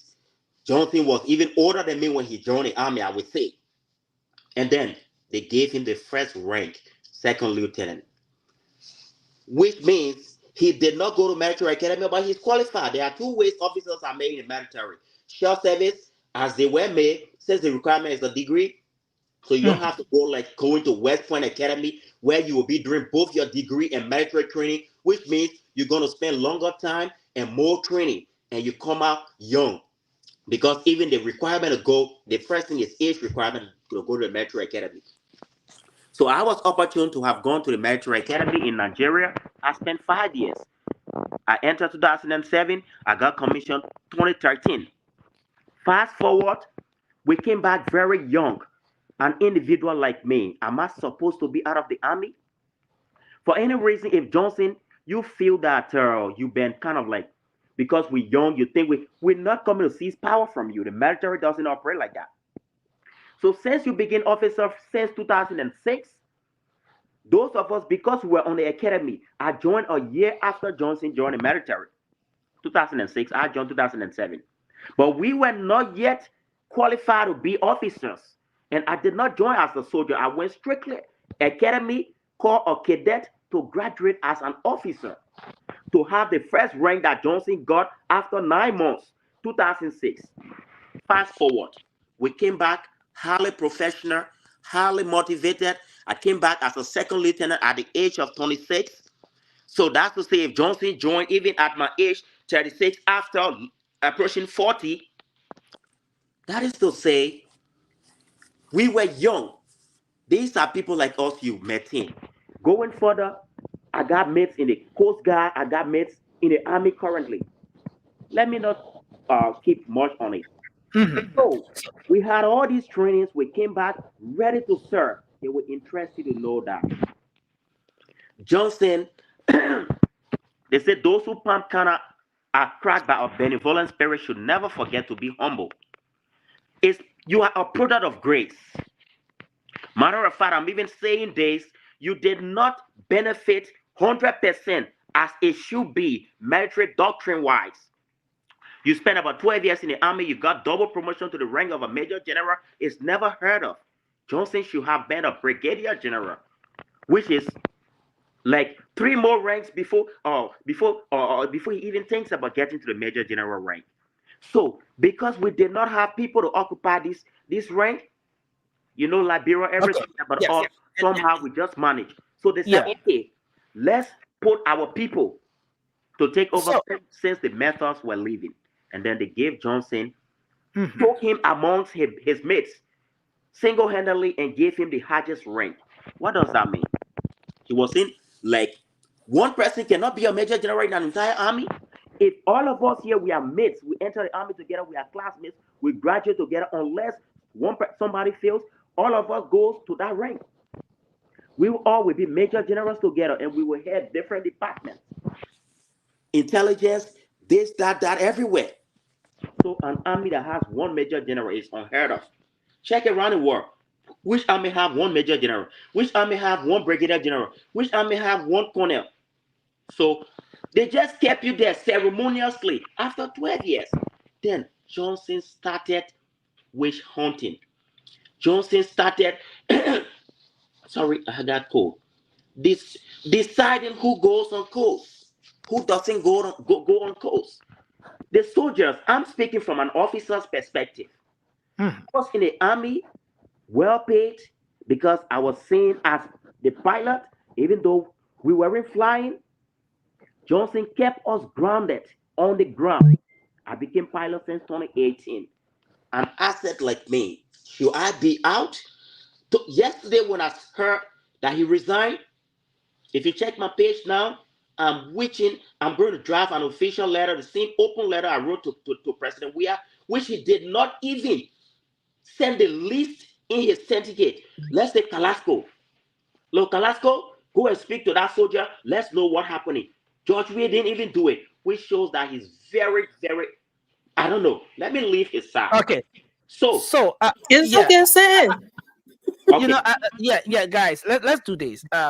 I want us to just go to it because Yeah, we it's are sad we gradually don't running have out of time. time. Let me Yeah. go to it. So Yeah. the women now complaining about the soldiers are underpaid.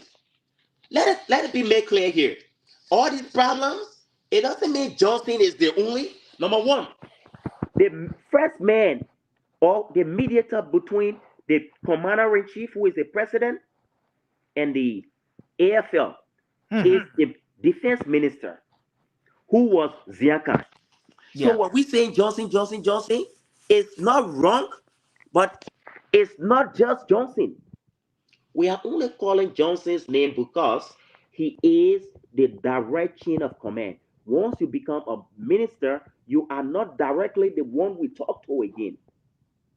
This is why for Liberia, the constitution demands that to be the minister, you've got to resign or a civilian post.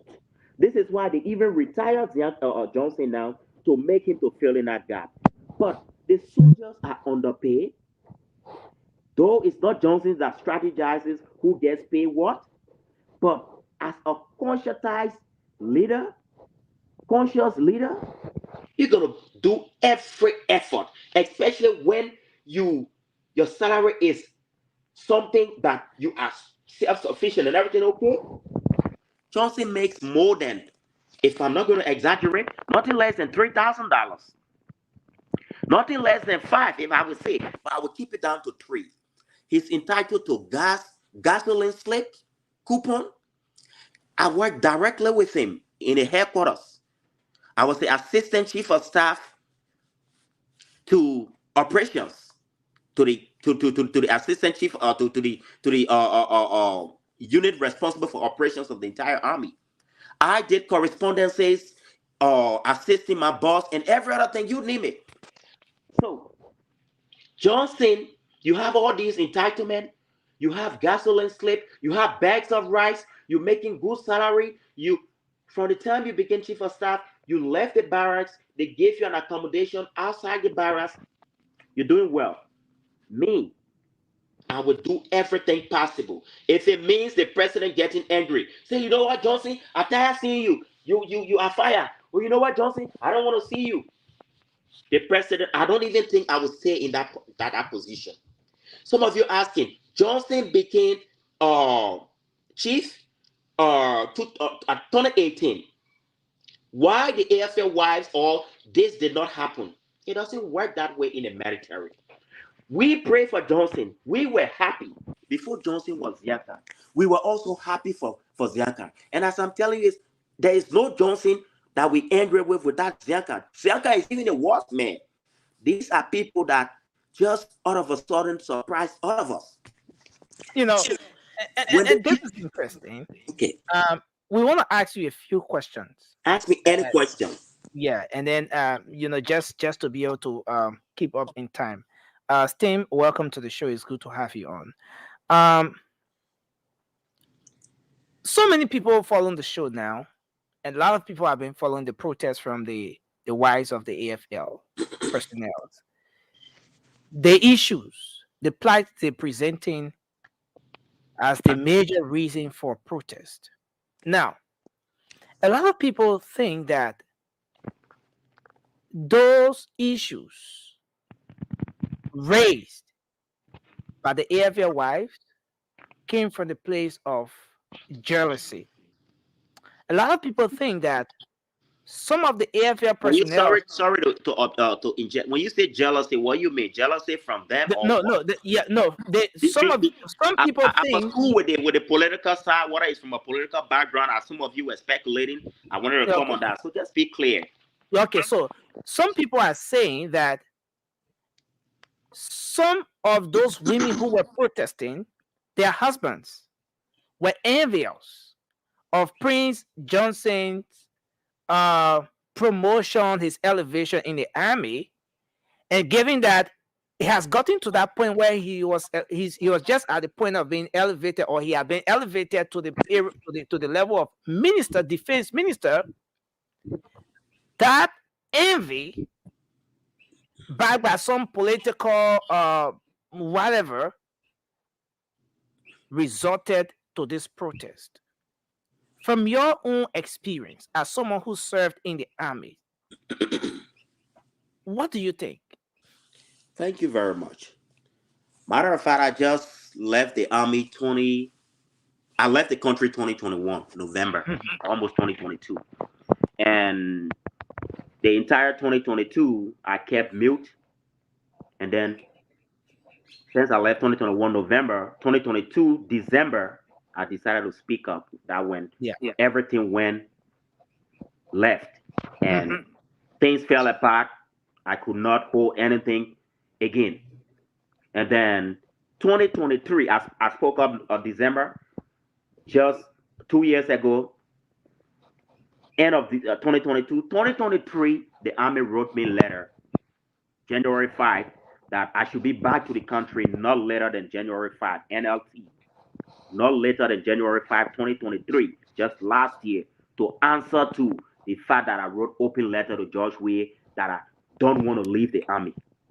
To answer your question, there is the only jealous person in the entire army is Johnson and Zianka. I repeat, the only person that word jealousy can be attributed to is Johnson. Let me focus on Johnson. Zianka's been a civilian a long time. That's why you didn't hear his name. And good thing president sent him ambassador, designate or wherever. I think if it's Pluto he's going to, we don't care. Johnson is the only jealous man. There is no jealousy in the army. Military men, we are not jealous. Why do I say so? If there anybody jealous in Johnson, from the onset, those soldiers been loyal to Johnson from the day they all graduated 18 years ago. They served him. They, matter of fact, worshipped him. Okay. And hoping that when he gets to the top, he will do what is right. How can you be jealous of somebody and then you hold on all those years until the person did as in what you didn't expect? So now, let me stress a very major point. Why the soldier wives are protesting now is only because they didn't do it George Weah time, because George Weah time, it was when Johnson was just given an opportunity. Matter of fact, because I was out of the country, I just used to come and go. I want to be 2018, he officially became the chief of staff.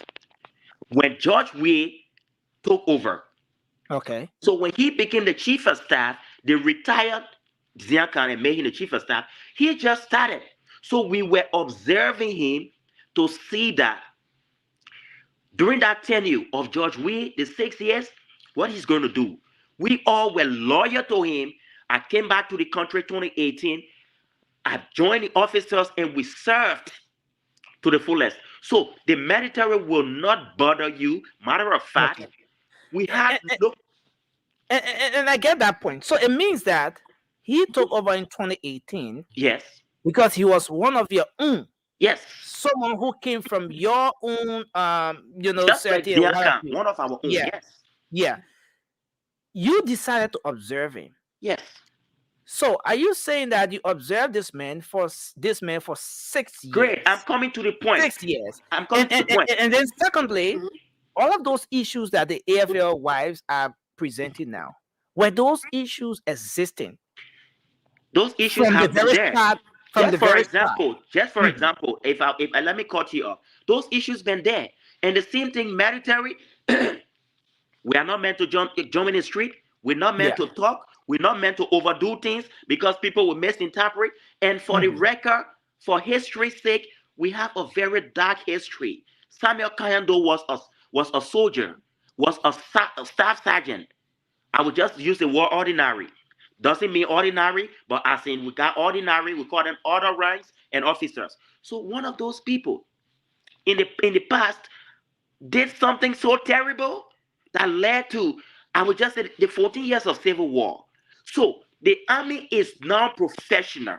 It is professionalism that keeps the soldiers quiet. Okay. So for the past 6 years, they were being professional. For the 6 years. We've been talking underground. We've been talking. Our wives been talking. We can only talk where just a little. including from the officer's perspective. Just before election 2022 December, I came out writing an open letter calling the attention of the entire Liberia to they trained me. More than $200,000 was spent for me to become a pilot. I'm an airline pilot. As I'm talking to you, I'm out of the army. I wrote this letter calling Liberians' attention, calling George Weah attention. It is believed that the current government, they should have heard some of these cries. They should have done the right thing. It is not just about campaigning. You campaign, you won elections. The lieutenants in the current government should have done what we call intelligence seeking to get information. Go around, if not to the soldiers, speak to their wives, and you will know what is happening. And it's getting very interesting. I'm about to turn give the floor to the rest of the panelists to ask you questions. Yeah. But again, I want to go back to this. One of your own was promoted to the rank of chief of staff. Right. You were happy. You celebrated him. Right. From 2018, so for 6 years, you were talking amongst yourselves. Right. When he started to slip off, go contrary to your expectation, right? You did not checkmate him. Yes, granted, you are not a political group. You're not supposed to get in the street, but we didn't get to see with all of what was going on. Those issues were existing. The very issues that the AFL widows are protesting for now, those issues have been in the army. If I got to right for about the same 6 years we're talking about, they didn't get to protest until the very start of the Bwaka administration. Then they took on the streets, blocking the roads. Was this right?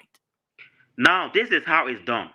The 6 years period, because we know how it's done, and the expectation is that I could put my head on a chopping board that this government was not going to retire Johnson and make him minister. But now I'm headless because they don't know how he's doing the military. It is expected that it's a political appointment. It is expected that they will do the right thing to talk to the right people, that you can't just maintain anybody without doing a background investigation in the military. It is expected that Johnson was not going to be maintained. So for that sake, this is why soldiers, I will tell you, to permit me to go a little political, soldiers did everything possible to join this rescue train, to vote wisely so that democracy can have its position, and then they hoped that the new government could have act how it's done in the army to not maintain Johnson. Talk less of maintaining him, even not keeping him as chief of staff, to not even elevate him as minister, because sending him as minister is even #1 over the army. So we didn't expect that. We didn't see it coming, because from time immemorial, the chief of staff is every new president to an extent should bring his own chief of staff based on one reason: investigation. If everything is okay in the army, you maintain that chief of staff, or you retire him and make him minister. If everything is not okay, if your lieutenants have been listening, you will not make him minister. You send him wherever. If you like him, compensate him. But Johnson wouldn't have been maintained. No. That's a big mistake that the honorable president did. Okay, so we're gonna go around at least a question so that we can try to wrap this thing up, because the folks want to call. The lines are very hard. And sorry, just before they ask me a question, why now? Why not everything? Does it matter? The truth is, you know, there are some natures, there are some things in life. This is just the time that this was meant to be. All of us, we don't know when we will die. Then the next thing, protest, road was blocked. The Constitution calls for this.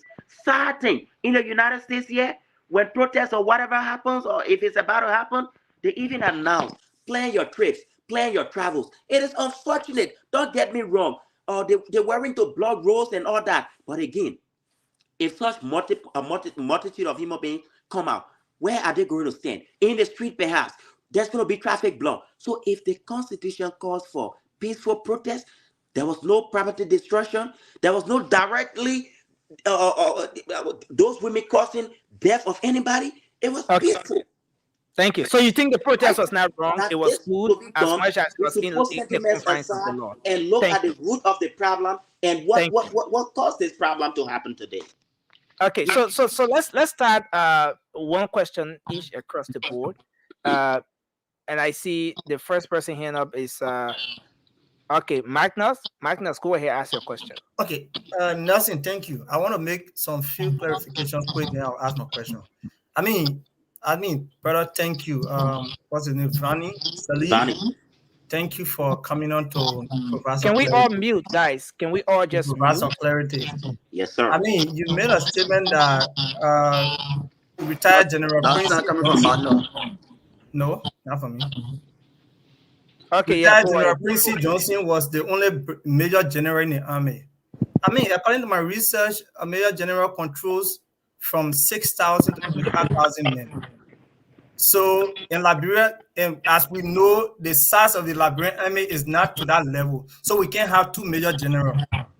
So, and then another statement you made was everyone who entered, who they and Prince C. Johnson entered class together should have excelled together.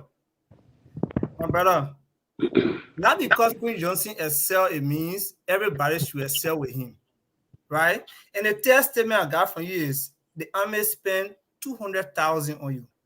So some of the statements you make, there were some incoherencies because if you say Prince Johnson was suppressing you or Zianka was suppressing you, but then they say the training in America, to China, all of these places, and they spent upward of 200,000 on you alone. So my brother, for me, I just want you to do a little clarification. Elaborate on what led to your resignation or the specific incident that led to your resignation or your dismissal from the army. Thank you very much, brother Magnus. I was never dismissed. Matter of fact, I resigned. Thank you very much. And each and every one of us here, I believe we are. I know some are. We are all youths of Liberia. Some are senior and all that. Magnus, you and I, we could be of the same age. I want to tell you that you should put yourself in my shoes, my brother, what I went through, that your brother could go through it, your son could go through it, our children could go through it. First and foremost, about his mates or major general thing. I only spoke about the conventional way, how things done. So like you said, you did do your check and 6,000 men. We're not up to 6,000. So if we have a major general, I'm simply trying to tell you it's not supposed to be so. And to at least even be a major general is something you might have served something around 32 years. So I only mentioned this to tell you that Johnson is blessed, lucky, and everything. That's the point I made. Then he admits, why he did. So generally, if this is how I'm sorry to say, bro, you just in different field. You could be a doctor, a lawyer, or whatever, and the right word, like me now, I'm a civilian. You are just a civilian who doesn't understand how it operates. Sorry to say this. Why you even mentioned it's not everybody to excel. Everybody excel together. Okay? Unless you guys did a written promotion exam or you were found wanting of some kind of crime and things like that. And you will understand that everybody excel. So to have one person taking a major general is on a special ground. Like I use the word ceremonial ground. It's rare. And it doesn't mean you are qualified or you like overqualified. Or you are qualified, but you overqualified or for some reasons. And I would tell you, it's not far from the fact Johnson's father was once a chief of staff. So did everybody in the class will reach the rank of major? Bro, they were all at the same rank. Yeah, they all reached the rank of major. Everybody in the class with? Yeah, so in the Liberian army? Sorry? Everybody in the class in the Liberian army has reached the rank of a major in the army right now. All my mates right now, Johnson's kept us back. We are still captain. Oh, and all my mates in Nigeria are all majors, maybe two or more than 400. No, we're talking about the Liberian army. I did speak of Liberia too. We are all captains. And it's expected we will all, if I was still serving, we will all get to Major General together. No, but that's already the problem. Get a Major General together. No. But Magnus, let's give the guest time to answer the Yeah, question. but the guest is trying to be he's making play his way around because all the people. Because I just want to ask, how many presidents you were in class with, and how many captains are in the army right now? Bro, I can't tell you the exact strength, but the anything, even the current chief of staff, he and Zianka was in class. He and current chief of staff, they were more than, I would say, more than 50. So listen, don't get it wrong. I only gave that special example to say it is not for you guys to understand. No country army, you only got one major general, but it's special ground. No country army, you have 2,000 presidents, then the head be a major general. Thank you. So those things, these are just special conditions that will have made Johnson to have understood and done what is right. Fast forward to my side. The resignation. Okay, the country spent 200,000 on me. Why am I saying here? How did I leave? How should I say after spending 200,000 on me, then Johnson is bad? Point of correction. Johnson joined the army 2006. I joined the army 2007. I moved straight to Nigeria to a military academy where I got my degrees. Johnson was already in Liberia. Matter of fact, he was even a recruit ordinary soldier. After a few months, they gave them rank to actually serve as officers. What I'm trying to say, number one, I'm a Liberian, born blood. Everything I earn is my entitlement. Number one. Number two, I work for it, my sweat, blood, and tears. That's aside. Johnson is not doing Johnson's tenure that made me. I keep looking at former president as if he's just laughing at me. It's not doing Johnson's tenure that made me who I am. It is not doing Johnson's policy on paper. I will come to some of the things that Johnson even didn't want to happen to me. Okay. So thank you. Johnson became, what is it called? Chief of Staff 2006. I graduated as a pilot. Sorry, 2018. I graduated as a pilot 2018. So thanks to everything, when I say 200,000, it is not even directly Liberia's money, but it's through bilateral agreement. And who did sign these agreements? The methods, the foreign partners we have. Kelvin, I think that's the question. Yeah. Guys, we have to be to the point because so there are a lot of people here that still we still need. How did I leave the army?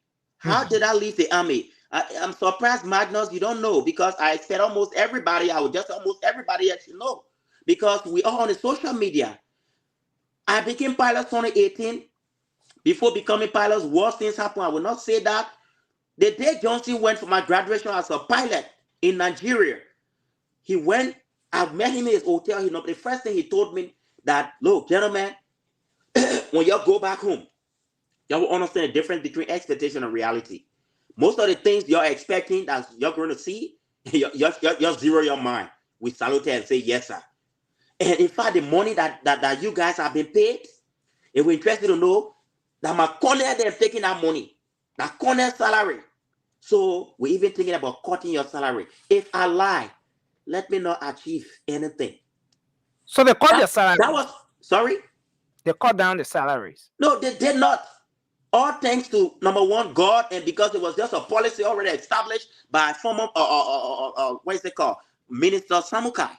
So that was a motivation to the highest order to somebody who have even achieved this. Telling me I should zero my expectation. You don't have to tell me. I know that. Number two, when we became officers, my first salary as a second lieutenant, which is an officer with a degree, and you that entitled to a salute, that's the first rank. We understand our economy and all that. It was $450 after taxes. So I came back in the country, my first salary was $450. That was not what he spoke of cutting. But as a pilot, Brendan Samuka managed to do some paperwork, and we were paid allowances, pilot allowance, which made our money different from our colleagues that were even second lieutenants like us. They were making 400. I was making 400 plus pilot allowance. Johnson told me my salary was going to be cut. That's the first. And it did not stop there. When we came back to the country, pilots As I'm talking to you right now, the other pilot is still in Liberia. I came here since 2021. I've gotten my American pilot license. I'm doing an instructor training right now to instruct in flight schools because as a requirement, you need, as a pilot, almost every pilot you see that flying you from here, America, going to Liberia, they got 1,500 hours before getting to the airlines. And you get this by either renting plane. I can go now to every airport. Sometimes I go and rent plane. I log the hours, but you don't have the luxury and money to do that. So you do instructor training, 6 months. Okay. And so what I'm trying to say here is, after everything, Johnson demotivated us. We came back to the country. He kept us grounded. The second pilot is still in Liberia doing office job. I was in Liberia 2020. They sent me Egypt to go and jump from plane. I said, look, this is not necessary. They said, look, because the Egyptian government just wrote air intrusion. After everything, you guys should Google air intrusion. Intrusion, INTRU at SRON. Johnson and whoever and his lieutenants, oh, where are the pilot? They say air. And that's how I went. It was not necessary. He kept Okay, so are these the reasons why you resigned?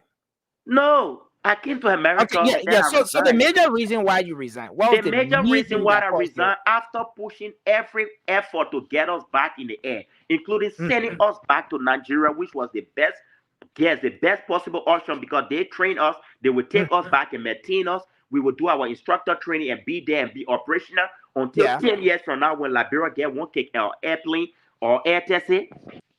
Johnson didn't do anything. I saved my own money. I took a loan from the Echo Bank. I tap it up. Got a flight school in America. I took the risk, sent my money, $15,000 to a flight school. First payment for an I-20 to come. An I-20 came. I approached Johnson.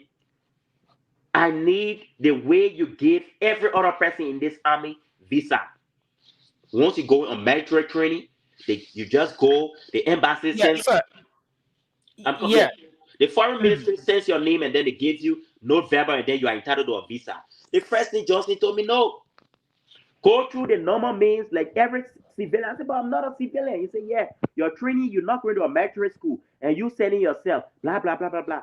I suffered to get that visa. They almost denied me. Fast forward, I got this visa.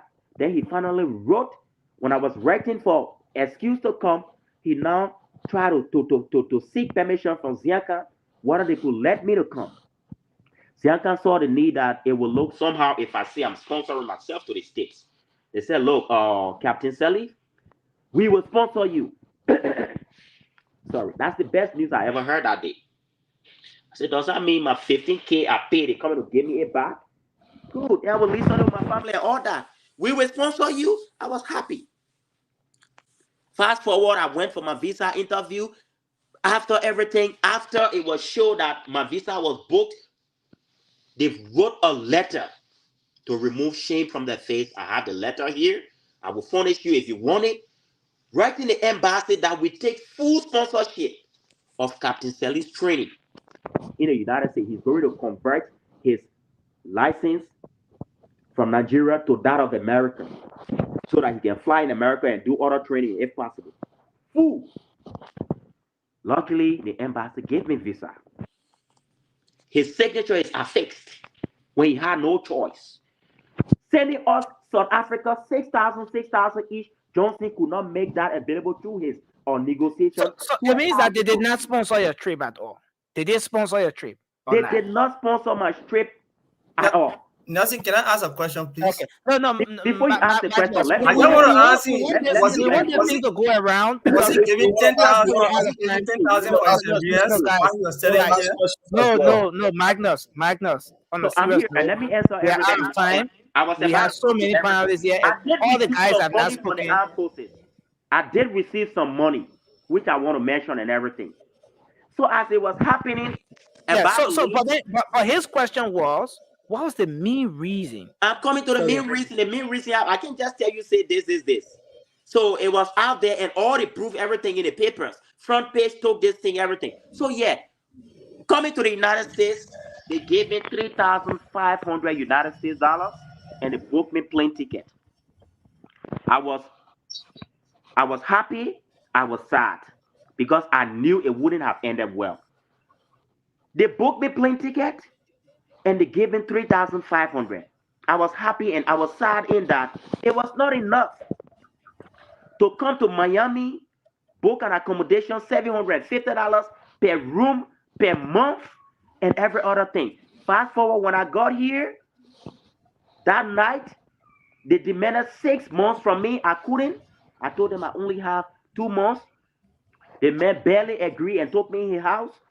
Money finished. The next day when I got to the flight school in the United States, here, who goes to work or no bike here? If it's not Uber and Uber is money, I was in Miami for 8 months, no transportation. I'm not saying they should provide me transportation, but if money was coming even for transportation, I suffered. I ran out of money. I ran out of cash. After the 3,000, and the next morning came. I came to the United States November, December, that 2 months, which I paid for. January, I didn't have where to sleep. I communicated with Johnson and every other chain of command. Nobody. February, but I want to believe there was delay in money. Money came March, the last money. The total money I ever received from the armed forces, $8,500. They sent me $5,000 in March. 3 months into the new year. The $5,000, I paid $3,000 direct into the school's account with receipts, and then I used $1,000 to tap off the transportation, and the total money being $8,000. That was all. March. And then I used that money up to May, June, communication. I ran out of funds. I needed. Meanwhile, if you guys confused, we were sponsoring a training. The total of my training was $26,000. On my iPhone, it was presented to them. And so, because of time factor, you got disappointed on grounds that you were promised that the army, the military would have sponsored your training. They did not live up to that, and you resigned based on that. That's not all. No. That's I didn't resign. But one of the major reasons, right? Because we may not have. I know we don't have time. That's why I read it this way. So after no funds, I talked to them. After the 5,000, my salary was still running until I talked. This was an orchestrated plan and everything. After lack of leadership and irresponsibility and everything. So now you should do the judgment. After no money coming, with the letter you wrote to the embassy, I'm fully part of you. You boasting of me. Even when I was out of status, he appeared on this Spoon Network and spoke to your CEO. When they asked him, when will we see our Air Force, our pilots in the air? He said, matter of fact, we got Captain Salif. It was in September. We got September of 2023. We got Captain Salif in, September of 2022. We got Captain Salif in Florida. He's doing well, blah, blah, blah, blah, blah, blah. So, the worst thing is not even money. Why? I was asked to leave the United States because of Johnson, because of no money. How? Okay. My visa got expired. Only one category of visa you come on pilot training on. Not tourist visa, not B1 visa, or whatever other visa. Not even military visa. An M1 visa is the visa for pilot training. Yeah, so I just want us to do this. I will still learn. Actually, when the visa got expired, that was the worst thing that ever happened. Before the visa got expired, guys, can we mute? Can you guys mute? Before the visa got expired, I sent more than 20 communications through the proper chain. Sometimes they reply me, sometimes they don't. To Johnson. For one favor, my visa was entitled to renewal. I said, sir, I want to come back to Liberia before the visa expires 1 month. I come for 1 week and get a new visa. I understand no money, maybe money problem, whatever. Even with a new visa, I will still send my salary running. I'm making a money every month. I can even take 1,000 from my salary and be doing pay as you go flight. I will do everything, but I need a legal status before I do the flight training. When the visa expires, I can't fly. Johnson refused to reply me. Every other person refused to reply me. Communication back and forth. That's not all. Worst of all, being out of school, the schools here that gave you I-20 to come here, If they notice that you're not active again, they assume that probably you didn't come to do what, especially when you're not filling your program, you didn't come to do what they expect, or for some reason, or no funds, you're not in the school at all. You didn't live up, I signed a contract to keep money in my funds, to finish, and to also return to my country before my visa expires every 1 year. The visa is valid for 1 year. So with all these things, the school terminated my status, just like we call it service number. For those of you who have come here on F1 visa or M1 visa, my service number was deleted, terminated. The mail is in my inbox. You want it, I will send it to you. I send it to them. That look, leave the country right now. You are declared not wanted in America because you forfeited. Guess what? That was the end of my pilot career, unless I do otherwise. And the only visa that pilot can train on, it got expired. Then the pilot school here again, made me to leave America. When I go back, Liberia, even with $1 million, it will be hard for that embassy to give me visa. And as a pilot, everything you will do has to do with America tomorrow.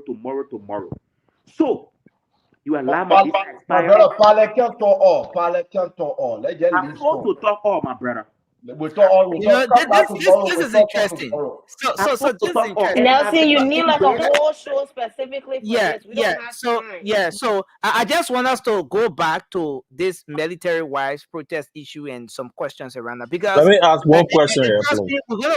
we're gonna extend an invite to you on this issue, because what I'm getting here tonight is a lot. It's a lot. What I'm getting from you is that a lot has been happening. Then 1 minute. A lot has been happening. Before I finally resign now, I wrote this open letter to George Weah, begging him on bended knees, gentlemen, ladies and gentlemen, that please, I don't want to leave the service. KMTV hosted me. Henry Costa hosted me. Please, Mr. President, you the Commander-in-Chief, George Weah, intervene. Intervene. My visa been expired. But since I'm still something can be done. If small money is pumped into my account, I make things right with the school. I can exit the country and renew my visa, or somehow I can do training for the sake of Liberia. And you didn't get the then redress. the government, then the armed asked me to return. Based on that, I tendered in my resignation because it's going to be dumb for me to return. That's how I left the army. Thank you. I mean, that answers the question. Prematurely. So, guys, I want us to just ask one question each, because we're seriously out of time, and as we have our guests, answer those questions promptly so that we can be able to wrap this thing up. A lot of people want to participate, but it seems that based on how we go, we might just take 1 or 2 calls or no call at all. But let's take Josh, your question quickly. Thank you. And my brother Salih, thank you very much for coming. We are, I don't know, in solidarity with you. I think you went through a lot. I'm sitting here thinking to myself, how could I have gone through that? I don't know. But look, thank you for, repping our country as well. You're still a Liberian, so that's a good thing. My question to you is that I want to narrow my question to the situation in Liberia currently. Do you think, in your mind, that the president could have been more proactive in, resolving this crisis without everything that happened? You think there was a way that he could do it? Thank you very much, brother Josh. You are very right. The president would have been very, very proactive. This wouldn't have even led to the point that had to do with roadblocks and all that.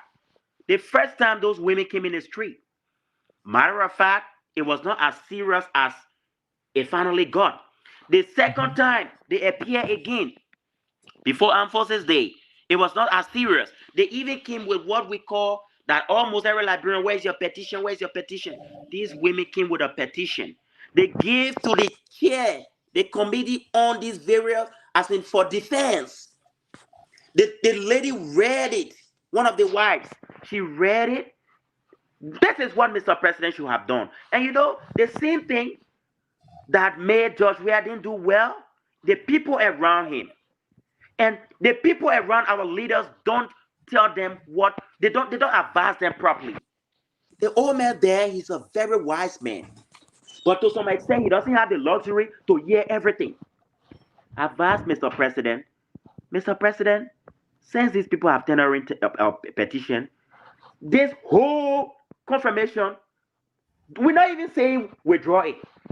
Brother Salif, just to a point, just to a point, because they sat with him. So we cannot blame the people around him anymore. They sat with him. Even up to the point that they sat with him, they still Senate confirmed him. Confirmation was I don't even know whether they sat with him before confirmation or after confirmation. But from the Before fact confirmation. that Senate what? Before confirmation. They sat with him after.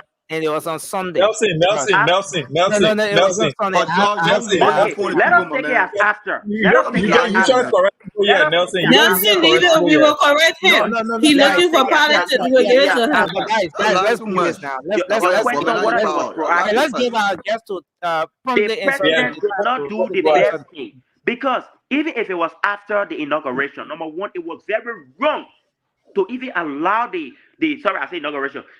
confirmation to take place. You should have set up a committee to review, investigate. Just quite recent, Honorable Samura's whatever appointment and all that. Didn't they do? I don't know what happened. Senate could not stay until at the end. I did hear that another man is being nominated and even confirmed as LRA boss. So, thank you. For the interest of peace, Mr. President, confirmation of Johnson put on hold for the next 1 month. Thank you.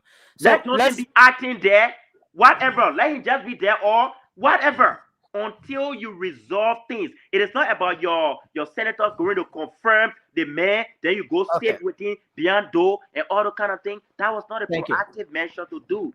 Thank you. Thank you. I appreciate your answer. I appreciate your answer. Sandy, just go straight to the point, sir. Yeah, and I want my question to be answered sweet and short. My brother, let me congratulate you. And thank you, sir, for your service to country. My question, the way we outline the issues confronting the armed forces of the Republic of Liberia, some of the issues had to do with their benefit. They talk about the whole leadership of Prince C. Johnson.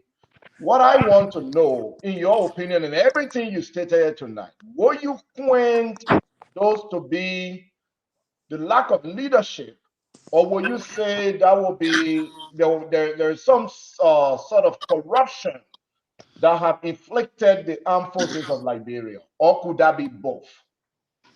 Thank you very much, George. My brother, I will tell you, I got nothing against Johnson. I'm Sandy. I'm not Josh. Sorry, Mr. Sandy. Sorry. Yeah, sorry. I will tell you, I got nothing against that senior man, Johnson. Once upon a time, he was once my favorite. And not because he abandoned me.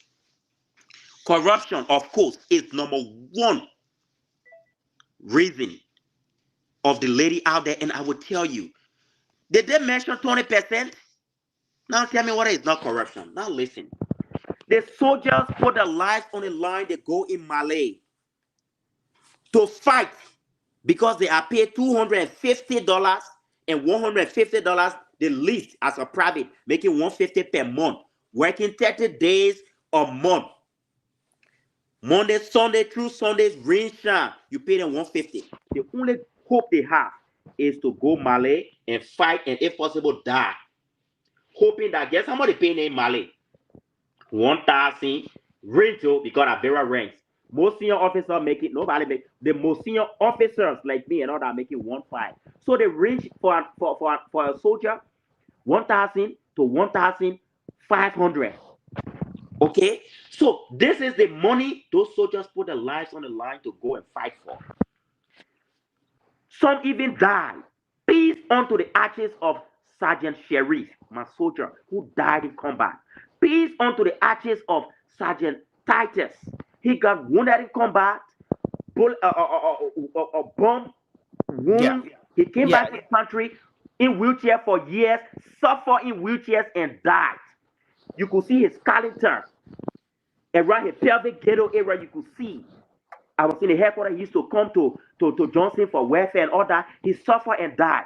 1,500. Then you, one of our own, not only him, from Zianka, then to him, and he held that policy that anybody going Malay, they should cut 20%, including soldiers and officers. And guess what? At that time, he's not even in Mali. He's making fat salary, $5,000. So these policies he's making, whether directly or indirectly, or whether the money is going to one thing, and I will even tell you where some of the places even directly corrupt funds. You cut it 20% from people's salary. So you know what is 20% of 1.5? You know what is 20%? 80% left. Then guess what? I'm telling you direct information. When these soldiers come back, I never went to Mali because I was a pilot. And when these soldiers come back and we don't have plane for me to go drop bomb there, though, you decide how to pay them. The 80%, 1 month, you pay them 35% in Liberian dollars. Okay. So the pay was not coming. That was wrong to make such a policy, no matter what. And the 20% is deducting, they say is for what we call COE, contingent's own equipment. We the contingent. So they're using that money to service or buy more war tank. We're not forced to go to war. If we are not. Thank you, Sir Ali. Thank you, Sir Ali. Let me hold you there. I know it's a lot. We have to take the remaining questions because we have time. The money that Brendan Samuka paid for, 20%, was deducted from the day we joined the army. Johnson and the rest, okay, it's not them. And even that money, I don't want to talk about whatever, but to pay for it now, Johnson and his clique, including Zianka, decided who should be paid and what is 20% that they were deducting for more than 15 years. Do you know how much I received in the United States? Thank you. Thank you, Mr. Salif. Nelson, before I start, I just want to say thank you for your service, Mr. Salif. There's a lot of discrepancies in what you've said. The more you explain, the more I have questions. And it's unfortunate that I wouldn't be able to ask you all of these questions. So I think we need a whole show for you. But I just wanted to point out a few points. Nelson, please, I beg you, I wasn't here from the beginning. At least a minute, please. Yeah, but you came to church late now, so you can't. Sorry, I wrote that one by baby. So just ask one question. No. Nelson, don't treat me like that. Every other person says something. I'm a be fast, please. Now, I just want to say whatever happened in Liberia was not a protest. It was a mutiny, period. I don't care what nobody says about it. Okay? It was a mutiny. In the army, he keeps telling us we don't know, but we do have people in the army too. We talk to these people. There's chain of command. If there's anything that the army is noted for, is discipline. If you cannot talk to your bosses, you don't have no paper trail of communication of meetings, at least not that I've heard. And you, against all confidentiality, explain things to your wives, right? To take action for you and impede on the freedom of other people and infringe on their rights of the freedom to move, thus by causing a lot of different things for the country, that is wrong. Now, what I want to know is, one, was he involved in the planning of this protest? Having listened to everything who's the he? Who's the he? I'm asking the guest now, right? Was the guest was involved? Yes. Was he aware? Give a chance. Was he involved in the planning of this protest? Because apparently it's been going on for over 6 years. Everything that has been happening, that's one. So he would have an idea. Number two, they say he who failed to plan to fail. He went and took money from the bank, according to him, to forward his studies in America, not the AFL. They did a good deed by even keeping him on payroll. He wasn't working, but he was getting paid, right? So that's why I said thank you for his service. But how do you get paid when you're not even working? Get your own money to come to school, and they decided to help you out, and you resign because of that, because they're not paying attention to you. A lot of other people, this is a systematic problem. It's not just the AFL problem. Should the teachers protest? Should they block the street? Should the fire 7 member block the street? It's all over. Now, what do you know about the next person that's going to be COS or defense minister? How do you know that they're going to even pay attention to your plight when you handle it this way? My thing is, I just want you to know, fellow listeners, fellow panelists, Nelson, give me 1 second on this. When he said these people went to Mali to die because of 1,500, I'm sorry to tell you, they did not go to Mali to die because of 1,500. They went there because these are patriots. They love their country. You made it seem like you want more out of the AFL and you're in America to follow your study. That other pilot is there because he loves his country, because he Thank you. understands. And I think Thank it's you. unfortunate Thank you, that Stan. we will put him down for that. I just want to Thank say you, again, Stan. thank you for Thank you, whatever Stan. service you render to Liberia. Thanks a lot for your questions and comments and Uh, everything. No, Josh. I disagree with her anyway, I but read, it's no, okay. nobody should disagree before me. No, Please, it's I beg you. I want to answer this George, lady. please, I I want to beg you. I answer her. wasn't talking I to really you. understand. guys, we have to I wrap don't this want thing anybody up to Express my because we have opinion to the guest, and I guys, want let's him do to this. answer me because there are things that I need to After, learn. listen So here. please give me the opportunity to I don't learn. want to. Thank I don't you. want her to feel like I can't talk for myself. Thank you. Okay. Please. So we I will try to be very fast. we want you to just be as And I fast as hope you I can. try to remember all her questions. First and foremost, my sister, you are 100% entitled to your opinion. So everything you said, those are your opinions, and I can't question. So I'm going to tell you my own opinion. But before telling my opinion, I just want to let you know that the same thing I started saying from the beginning, it is just clear, opinion-wise, that you one of those people that pledge loyalty to, I know Johnson. Perhaps somehow you got a link to him. So deep down, you are here in defense of him and even disregarding Nelson, when you sorry were to talking, I interrupt. did not Sir, talk. no, you're going personal, sir. Steam, Sir, you're going, Steam, Nelson, but Nelson, but don't do listen, that to me. Steam, He's Steam, going you're personal. gonna have a time. No, He's guys, going please, let's personal, not Nelson. do This this. You is my said things opinion. to I don't me. know Even Johnson I'm from working, I'm Norway. not busy. If you want to This talk, is a let's scam talk. man talking I'm to That's working, his I'm me. not busy. opinion. That's his It's doing well opinion. to That's his myself. opinion. George, Yeah, I would guys, love. let's do this. Please, everyone, please mute. Guys, let's do this. We owe it to our audience to have a good show. Steam, We you also made a owe it to comment. them for him not Yeah, to attack me personally. That I exactly. know But you they did there and attack me I'm now with a No, question. but and I'm let's do this. supporting this. But you Let's do attack this. him. If For you the want sake to of come the to me, panelists, that I will is minimize my correct. voice. No problem. Okay, But but you Steam, already Thank you. I clear. but let's appreciate do that, this. sir. Thank Let's you. do this. Let's do this, guys. Steam, you're gonna have a time. You ask a question. You made some comments. Some of the comments appear as if it was even personal, but the guest listened to you. He gave you the attention. He gave you the time. If you at any point in time feel that he's being personal, you can request your time to respond. You definitely have that. But at least at this point, let's give the guest the time to respond in a very prompt way to these questions or concerns he raised. The floor is yours. If we must develop Liberia, we the current generations, we really got to come together and know how to address issues when it has to do with the truth. Like for example, I will start from just random. I was in America, I was not working, I was being paid. You guys heard her. I told you, I came to the United States as a captain. I served 15 years before coming here. Everybody that comes to the United States, once you came, whether on military training or your self-training and you're still in the army, you are working and you're on training. And I came here as the pilot. I use my own funds.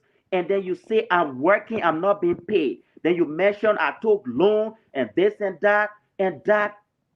I don't know how that sounds to you. I was here because of Liberia.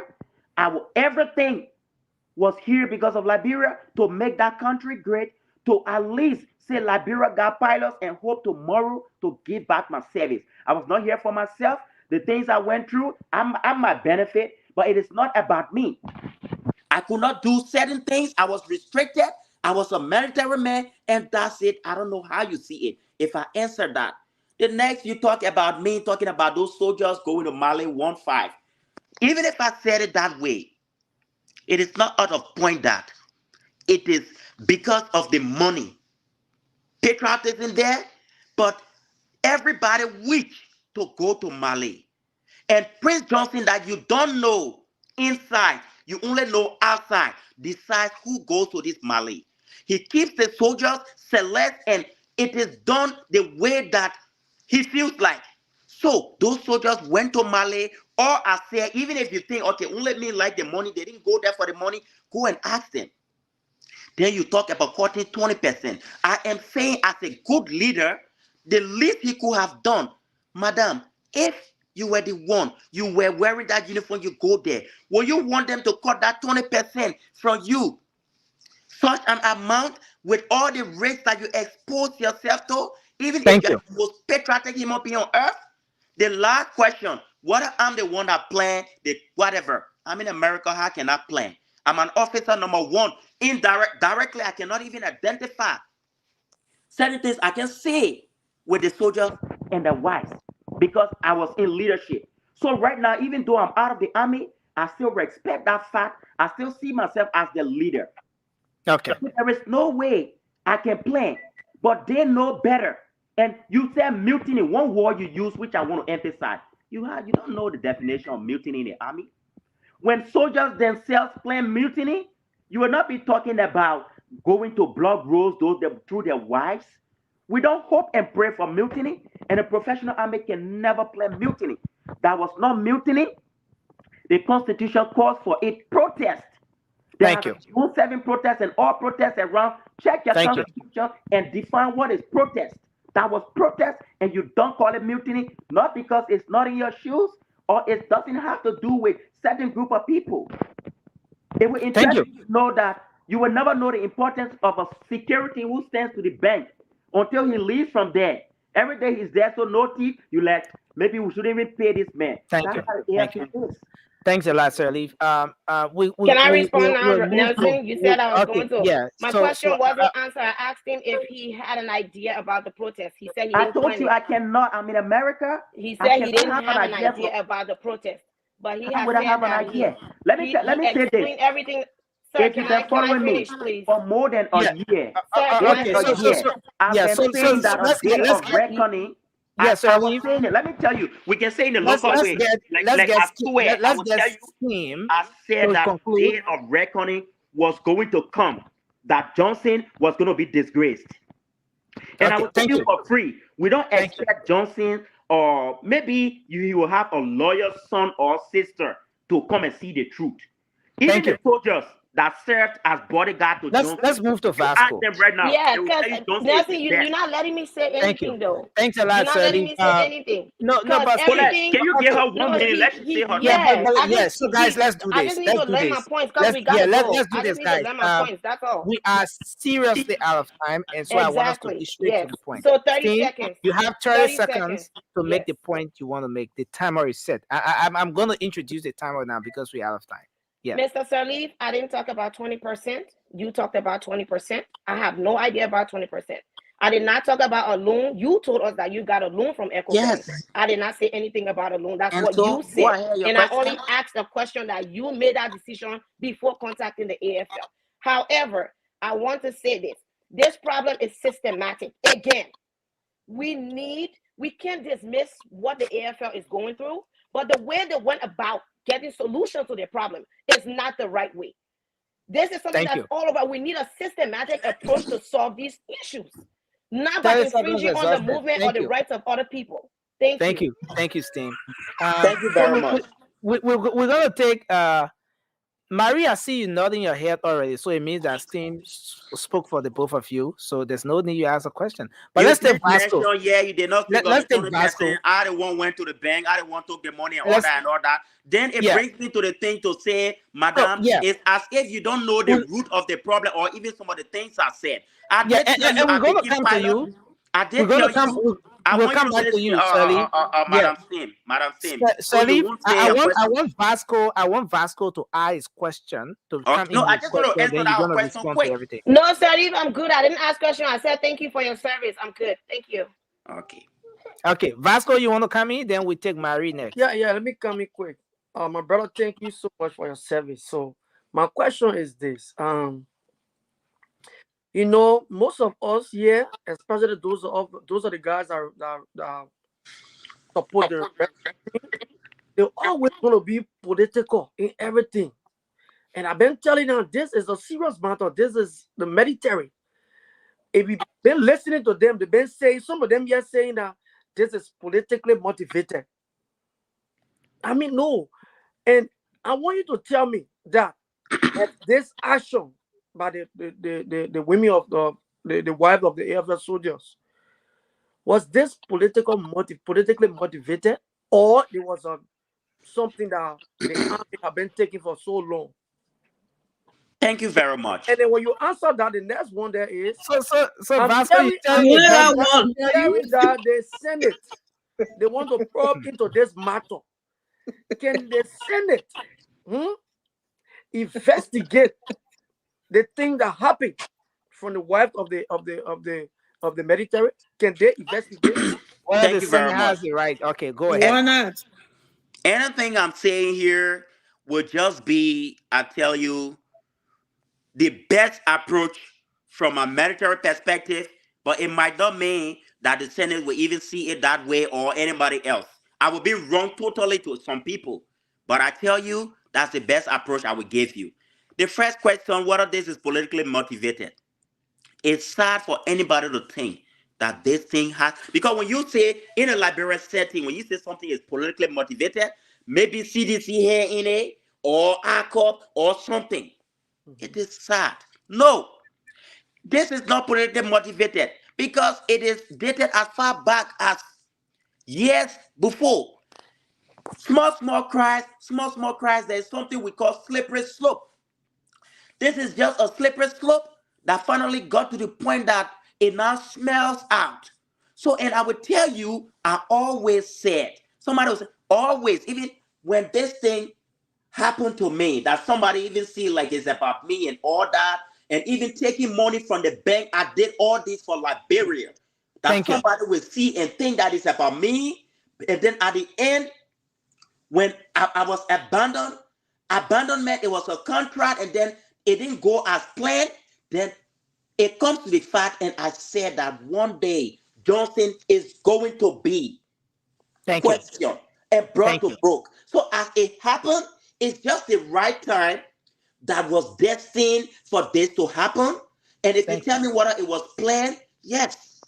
These women, they have listened to the cries, the gossips in the homes of their soldiers. Soldiers talk more than the officers. We officers, we keep it to ourselves until we are out. So it was well orchestrated and planned that they should go on that day. And it just took one day that the grievances, it should just come out. Thank you. It has Thank you, nothing Sir to Lee. do with void of politics. That's what you there, Sir Lee. Nature is a political animal. Unless that was. So we're going to take Mary, but I want to say, Ellis Johnson, thanks for coming on. I believe you have a quick point to make on the topic. You will make your quick point. But let's take Mary, and then Mary, you have one quick question to ask. I understand Moba doesn't have a question, so maybe if Emmy has a question, she's going to come in. But Mary, please go ahead with your question quickly. Mr. Salif, I too agree there are a lot of discrepancy in your story, and I have a lot of questions to ask, but unfortunately, we don't have the luxury of time. However, I feel like, in my opinion, right, because you say it's opinion, so it's gonna be my opinion. You came from Nigeria with a lot of arrogance, into the army because you was deployed to Egypt and you felt like it wasn't necessary for you to go because you was being jumped out of plane. So my question to you is, where was the necessity of you getting that additional training that you came to the US for? And with your tuition being 26,000 and you was giving 8,000, why didn't you add the initial 15,000 that you personally gave so that you can pay your tuition? And would you agree that you use the army to go AWOL to come to the US? Because you technically are AWOL right now. Thank you very much. I will say thank you, even though your question, you sound very, I don't know how to term you, like you're not experienced about even some things, how it is done. It's sad you speaking of my arrogance. Before today, you knew no name called Salif. You heard no voice. And same thing, I accept your opinion and you term me as my arrogance from Nigeria. And I will tell you, these are how Johnson and Johnson referred to us, the officers from Nigeria. And you know what? The truth is always the truth. The people, certain people that are made certain way, the best way, I will say, that may even make you think I'm boasting. Those people, the good people, will always be seen as bad. I was never arrogant for 15 years. I give my best service, but when worse things happen, I am speaking out of corruption, frustration, marginalization, and all the negative ills caused by this man. And even to an extent of damaging my career, and then you call it arrogance. I will leave you to define arrogance and how it's done. If you were the one in this case, and even you are out, then it didn't stop there. And you even on the same platform, I say an open letter crying. You know, some us Liberians, I don't know how we think. This man talking today, the first thing he even spoke up was on bended knees. I don't want to leave the army. This. But a certain group of Liberians will still see it the other way. Until nothing was done, visa terminated. You called it arrogance. Then second, you say AWOL. I left professionally with a paper, with a letter to the embassy. Everybody happy for me. Even when I was out of status, Johnson came on this platform and said, we got our pilot in Miami. And everybody accounted for me. I was paid until the day I spoke, before they put PND, post no debit on my account. And you tell me that I go AWOL. Then you say I use the army for myself. How can people think? How sure are you that when I came here, if everything was going to be done right? Do you know tonight? Yesterday I wrote that I want to come back, record. Not for anything. I'm making 6 times what I was making in Liberia right now. If you call me an arrogant being, I want to come back and make that same amount. I said it on my page. If you call me an arrogant being, I know I'm not. If Jesus was killed, who am I? I said the months that they have not even paid me. My thought is that I'm doing a letter, an open letter again, this time around, to the president. I want them, if I'm record, because it means if they do investigation and I'm right, I'm entitled to all the months I haven't been paid. I don't want to be paid. I just want to be paid from that time. And tomorrow morning, if I receive a phone call, I will come to Liberia. You see, if I can come to Liberia tomorrow, why would somebody think? Thank you. Right now, there is no plane, and I'm talking about. Thank you, Mr. Sterling. Let me just There's no plane. What was the necessity of it?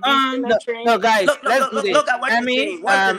Colette, please, because you know when certain people ask certain questions, we have to give them answers so that at least they can learn. There was no plane. But she has just a single question to ask. Does that mean we can't get plane even 5? You know, we out of time. Our brother just flew to Liberia. The pilot that flew to Liberia. You know how much is a plane? I can buy a plane today. The test of plane we need $150,000. So can get us an air taxi. Let's have Army to come in, and then that would then. I know as I'm talking, you start to wrap arrogant, and I'm speaking out of love, and I'm using my voice.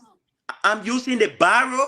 I think this is the best approach anybody can use as a leader or for my country, because I want to see a change. Thank you, sir. Thank you. Yeah, I mean, you want to ask one question? I'm going to come from another angle here, and I think I'm understanding you in a different form. I see a man who is passionate about serving his country. I see a man who is frustrated. I see a man who was stuck, and he came to do what I'm hearing is training. It was for Liberia and not for yourself. Well, what I don't understand is Liberia don't have an air taxi. I don't know why we need pilots, but anyways, and I've seen a man who, like you said, pleaded with the president, who's supposed to be the CIC and supposed to be concerned with everybody's problems, who has solved everybody's problem allegedly in the country. You wrote an open letter to him, and with an access like you, unless somebody who doesn't know what you have in you and what they're doing, that's the kind of person that's going to give you a deaf ear like the last president did. So I want to thank you for your service. Maybe the way that you coming off because you are angry and frustrated, some may see it another way and something, but I see but you said something though. You said Johnson is not the only problem. That's my problem in the whole protest and something, because I seen it as everything was being put on Johnson alone, and the other guy just walked free, right? And after the president has sat with these women, they the way that they approached the situation seems like it was a disrespect, but yes, still he kind of listened to their grievances and everything, and I did not agree with the resignation. Like my sister Stem said, you don't know the next person who's gonna come there, if they're gonna be worse than this Johnson guy or not. So Okay. much about, I don't really have a question. I just wanted to let you know that not everybody bashing on you. I understand it in another light, and I see you as a person who's passionate for serving his country, and like I said, frustrated from the corruption and everything that is going on. So thank you for serving. I appreciate Baba, it. you want to come in quickly? Then we take. Yeah, just one question. Mr. Sharif, thank you for your service to country, and I want to applaud you. But my question here is, according to what you said when you left Liberia, when you came to the United States, right? You were getting, like, Salary. yeah, okay, you were getting salary. My question to you is, the salary could not keep you, because you're making, like, according to you, you're making like $1,000 plus. $2,000. Okay, $2,000. Thank you for your correction. $2,000 per month. Your salary could not keep you, apart from what the Prince Johnson had told you, that they were coming to take the full responsibility of your trip and also your scholarship and stuff. Your salary, when they default that identical promise, your salary could not help you to keep you to that distance, or maybe to make you graduate within that 1 year. And how long they pay you, and when they stop paying you. Thank you very much, brother. You mentioned salary. I would say very good point. I would have left in America, kept quiet, continue receiving $2,000 from Liberia while I do my normal hustle here, and you say it worked. Guess what? Nobody from the army was going to check me. Johnson was never going to recall me. We wouldn't have been here today. From August till December, when I posted a letter, then problems started. What does that mean? I got friends here who told me, oh, you have to keep collecting that money and this and that. What if my salary could keep me here? I will ask you. First and foremost, I said here, it is not about salary. My father is in the United States here. I got 2 sisters here who, matter of fact, they kept me to complete my training. Do you know I said it here, Johnson's irresponsibility allowed my visa to expire. Okay, so again, could your salary keep you up on that? And school asked me to leave. Do you know how I had to do next training? My father's intervention and some letter from high profile, that's how I was reinstated. So it is not about my salary. And even though, worst case was, I came here as a government material, am I supposed to use my salary to fund my training and everything? Is it legal if you must say so? If necessary. If necessary, of course. Yeah. But is that how it's supposed to be done? Thank you. I think that answers the question. We about to go now. We are already out of time. So Alex, you want to make your just make your input on this discussion. We're gonna give you 2 minutes to do that as we go. Thank you, Nelson, and also thank you. Thank you to everyone here as well, especially the rescue team as well. I have been following you guys carefully, and also I've been following the protests back home as well. It is clear that the protests, especially the demand for the resignation of Quincy Johnson. It's not actually the women who call for his resignation. It is the army who doesn't want Quincy Johnson to be their minister. So that is clear. And for me, the press conference today about the army wives. Yeah, I went through it. Yeah, I didn't go through it, but I just listened few. I took few points. The first lady who spoke, from the beginning, she said that. The lady said that when the army is at peace, the nation is at peace. Exactly. Yeah, that's what she said. Then my question is that, is the lady saying that the army is not at peace? Is that what she's saying? Then the second lady as well, she said that there was no way the soldiers could work with Quincy Johnson. So that was the reason why I determined that it is actually it was actually the army themselves who doesn't want Quincy Johnson. Then a journalist asked the second lady. The journalist asked he said, many people said your husband sent you on this mission because the law says they can protest why enlisted. Yeah, and the lady agreed to it, and she went on. She added. She said, "We did what we did because we didn't want to cause a rebellion." In this country. So in a nutshell, Alex, what's your contribution to this discussion? Yeah. So then, my question is that is the lady saying that the army? My question is that are the army actually planning to rebel against President Boakai administration? Thank you very much. Yeah, that's my question.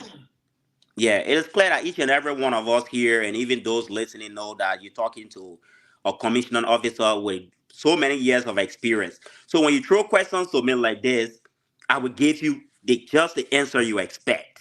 And if you want to take sides with it, fine. But I will give you the best answer and for the interest of our country. Thank you very much, Johnson. The first question you're talking about, the women said we're not at peace. My brother, peace is relative. The word peace, your definition of peace is your definition of peace. When no food in your home, there is no peace. When your children are not in school, there is no peace. So I will stop it there. Nothing was peaceful. Nothing is working in the system for them. That's the peace they're talking about. And your next question, you talk about they said, the army, sir. I got all your questions right here.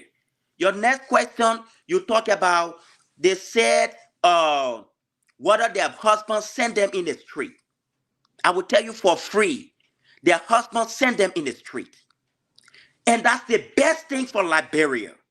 Because directly, they did not say go, but indirectly, they heard the noise, the whispers and everything.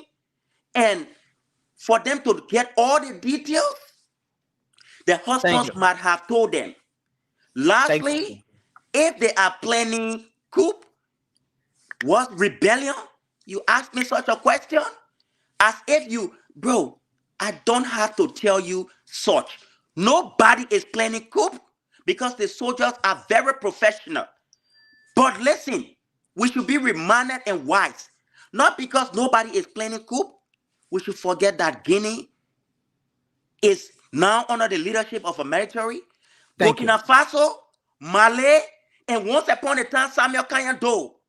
So the professionalism, I will repeat, why do we forget? Must it happen first? We don't pray for it. The soldiers will never do it. If there was anybody planning coup, you'll not see their wives in the street. And they are so professional that nobody wants to, because you don't even know if you'll survive the coup. Even if I plan coup now, if I die, what's the essence?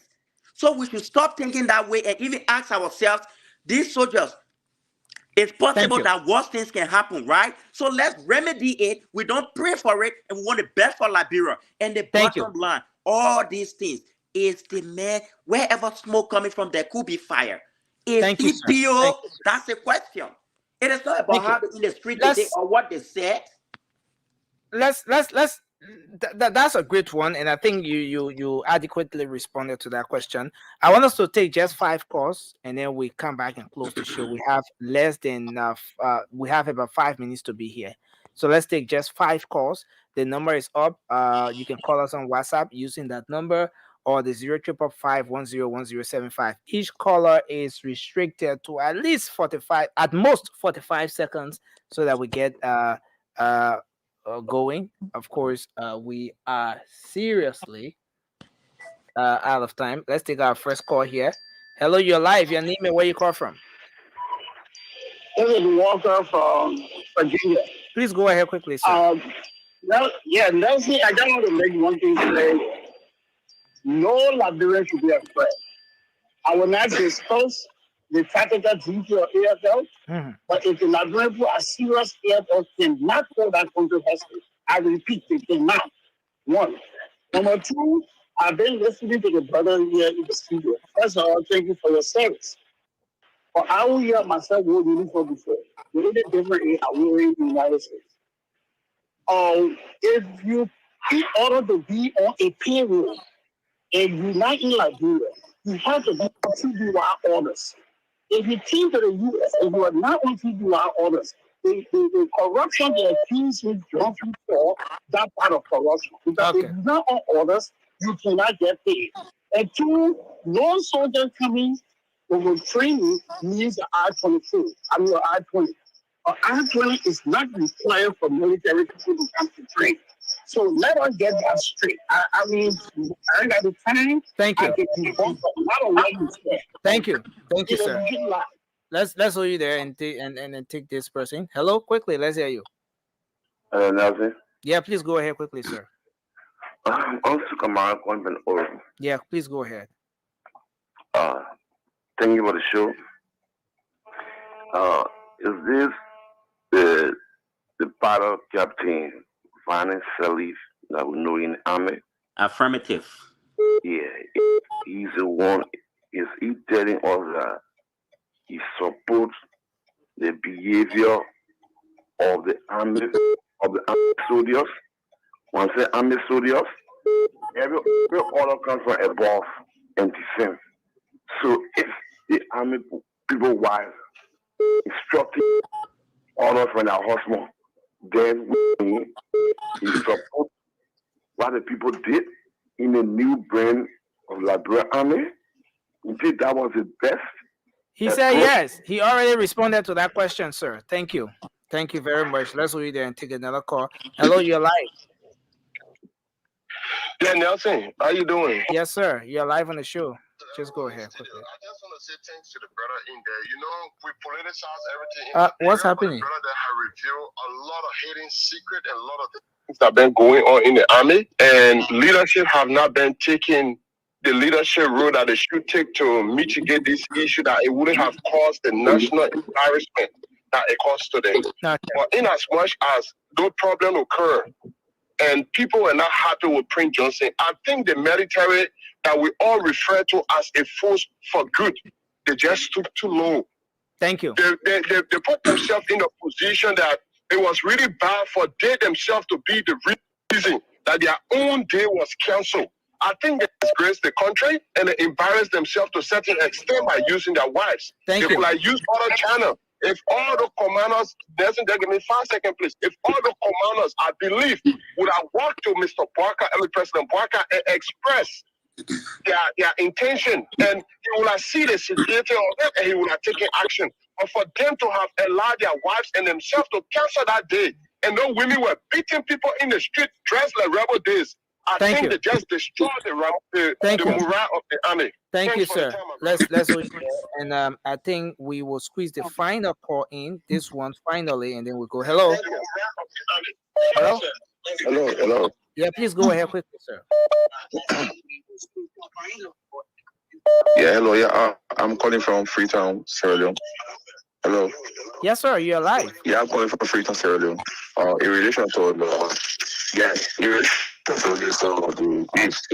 in Liberia, that shows that there are a lot of corruption the level of corruption or a mismanagement of institutions. I think the protests show that some security risk the country, because if you have a military women on the street and do some demonstration, that shows that the country is not stable. So I think that issue should be put in place. Thank you.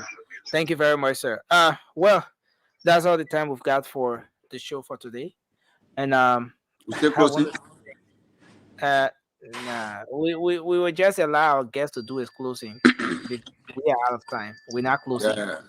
Thank you very much, Nelson. Just if I remember, No, we going with propaganda.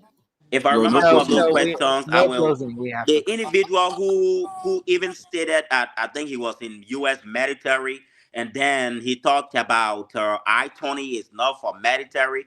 It also proved that I don't know what he was following. If you were in the U.S. military, okay, that's one. I-20 not for military. Did I tell you I-20 is for military? I came here to a civil flight school. So I-20 was required, and that's the only pilot training visa that is given. One. Then you talk about I'm in America, so you're working, you're not going to be. I don't know how it's done in the Ministry of Foreign Affairs or wherever you are. Prince Johnson, when he came here all the time as a military officer, whether you on vacation or you own your own training, as long as you wrote and it was legally authorized, you're going to be paid. You are active duty and you're serving. And of course, I'm telling you, an order came out to send me here. In fact, it was that they sponsored me. So the military sent me here to pay me back that money. Will somebody remember that the 8,000 I spoke of came from the 15,000 I paid? So it was not like they paid me back either. Whatever they paid, it was still giving back into the training, if you understand. So nothing went in my pocket. So I don't understand people. Then Mr. Stanley, we can handle all the issues tonight. Yeah. There are so many, and I think we're gonna have a whole second show, a whole I will really another appreciate edition of the program where we can adequately address some of those things from the very start of the show. All right, but I appreciate the fact that you came on tonight. Thanks a lot for showing up. These conversations are very important to the national discourse. It's only when we can. And on a last note, if I got the details, maybe because truth being told, some of the things the way we say here and all that might not be clear to even the lovers of this man. And I know he has family members, friends, people that believed in him. Don't get it wrong. He served and he's a professional soldier. But tell you, I got the proof. Communication that you see and things to even know everything that went wrong, then from there you judge me on it. So the bottom line, we want the best for Liberia. So I hope I'll be giving more time in Liberia when everybody awake. Let's make some of these things clear. And thank you, sir. All I'm saying, even if I'm not coming back to the military as an active duty, this new government, I just made a promise. I want to come back, and next February 11, I want us to reactivate the airway. It's very possible. Having an airplane takes nothing. Matter of fact, the Liberian brother is still in Liberia. He and I was talking since December of last year, the pilot that flew to Liberia. He has a plane. Owning a plane takes nothing. The cars they bought for the senators and all that, you put five together, it can buy a plane. Brother Salih. For something I know we ought to Brother Salih. So much. Brother Salih, we'll tell Sleepy Joe to call you back. We'll tell Sleepy Joe back. Come on. We're not going there. Sleepy Joe will report. You should have told Georgia to answer his letter. Man, they call Georgia EFB. They call Georgia EFB. You didn't say no. I said you should have told him to answer his letter. You are UPIS. Yeah, you should have told him to answer his open letter. But guys, we have to go. I want to say thanks to everyone for being here tonight. It's been a great show. Unfortunately, we're not doing a regular closing tonight because we're already out of time. But I want to say thanks to you, Magnus. Ellis, thanks for joining us for the first time. I appreciate the fact that you came on to wait in your thoughts. Steam, thanks for being here. Vasco Smo, we appreciate you. Josh Wida, thanks for being here. Marie Ketor, thanks for being here as well. Emmy, thanks Yes, the Where's hypocrite detective. Moba? Moba That's is my other gone. name. Cindy is gone. But and then to our guest tonight, Cindy is here. Sandy thanks for Showface, being we make him back. I detect hypocrites. yeah, thanks for He being wrote an here. open And letter then begging to to go our back. brother Sir Leaf, we Okay, appreciate keep ready, you. man. And Thank you, and sir. we can Thank assure you. you that Sleepy we're gonna Joe will have call this man back. we're I gonna trust have you him. No guys, problem. guys, Listen to you guys are everybody. interrupting now. We're gonna have you back on the show. We will have to arrange that, and we can Thank have you on the show so we can dive deep into some of those very important issues you're raising. It's just fair that we talk about these things. That's the only way we can better the system. When we talk about the ills, then the policymakers get on their feet and address those very issues. So again, thanks for being here, Sir Leaf. We appreciate you. Thank you so much. All right. Thank you, man. So, all right. Thank you. Nelson, just know I'm sending my wife to Spoon tomorrow to come protest for putting me in a bag. And I'll put you in the bag one more time. Ask Josh how Your many wife, times you in the bag. Nelson, Go and ask. your wife has surveillance wife. She not have a wife. Nelson, my woman will plug Would out I tomorrow. put when a I- wife? Nelson, When they Yeah. not fire you, should not move. Nelson, I will Yeah, say Vasco. real quick. Your wife that's Yeah, clean. Nelson, we don't know the whereabouts of our president. We don't know how he left the country. Oh, This is you know, no. Yeah, You don't know the nonsense whereabouts of the thing. president? we don't You know. sure? How, He do left you on know how he ship. left the country? You saw He him left leaving. on ship. He Okay. west away. We not just Okay, listening no. to the thing that happened on Interestingly, let me The share. tension was too much for the public. The tension too much. What challenge ship? report That's this what Run he away. left for. to discuss this. Left. Probably run away. No, The tension too much. Vasco, if you say that you don't know the whereabouts of the president is, it raises some serious concerns. Nelson, Here. if the This president is where the president is. You're all supposed to right? be the That's the advisor. executive How mansion come you don't website. know? President we Barkai in know, Ghana on a Nelson, working visit. every That's where president the leaves the president is. country. I Every thought you were president the leaves the advisor, country. Vasco. How come you Every don't president know? in the country, there should be a guy of honor. You see, every day when president, we are going to see the AFL. Come on, Everybody, Vasco will Vasco not open right the now. meeting. So Everybody I laugh, offensive boy, thing. and Let everybody will go show louder to off. the airport. They used to the Begin jump minister behind and them. lining up. No. I Yeah. know. Dancing Yeah. behind them. Who saw the Ain't president that leaving nonsense? When today? you go one Red football carpet. game, when you cut Who the saw the big president jump, leaving all the All that ministers red go carpet line up. nonsense. What you The man right. The man right. The man right. How they go inside private jet in the man. I'm a private jet. And that private jet, the man right.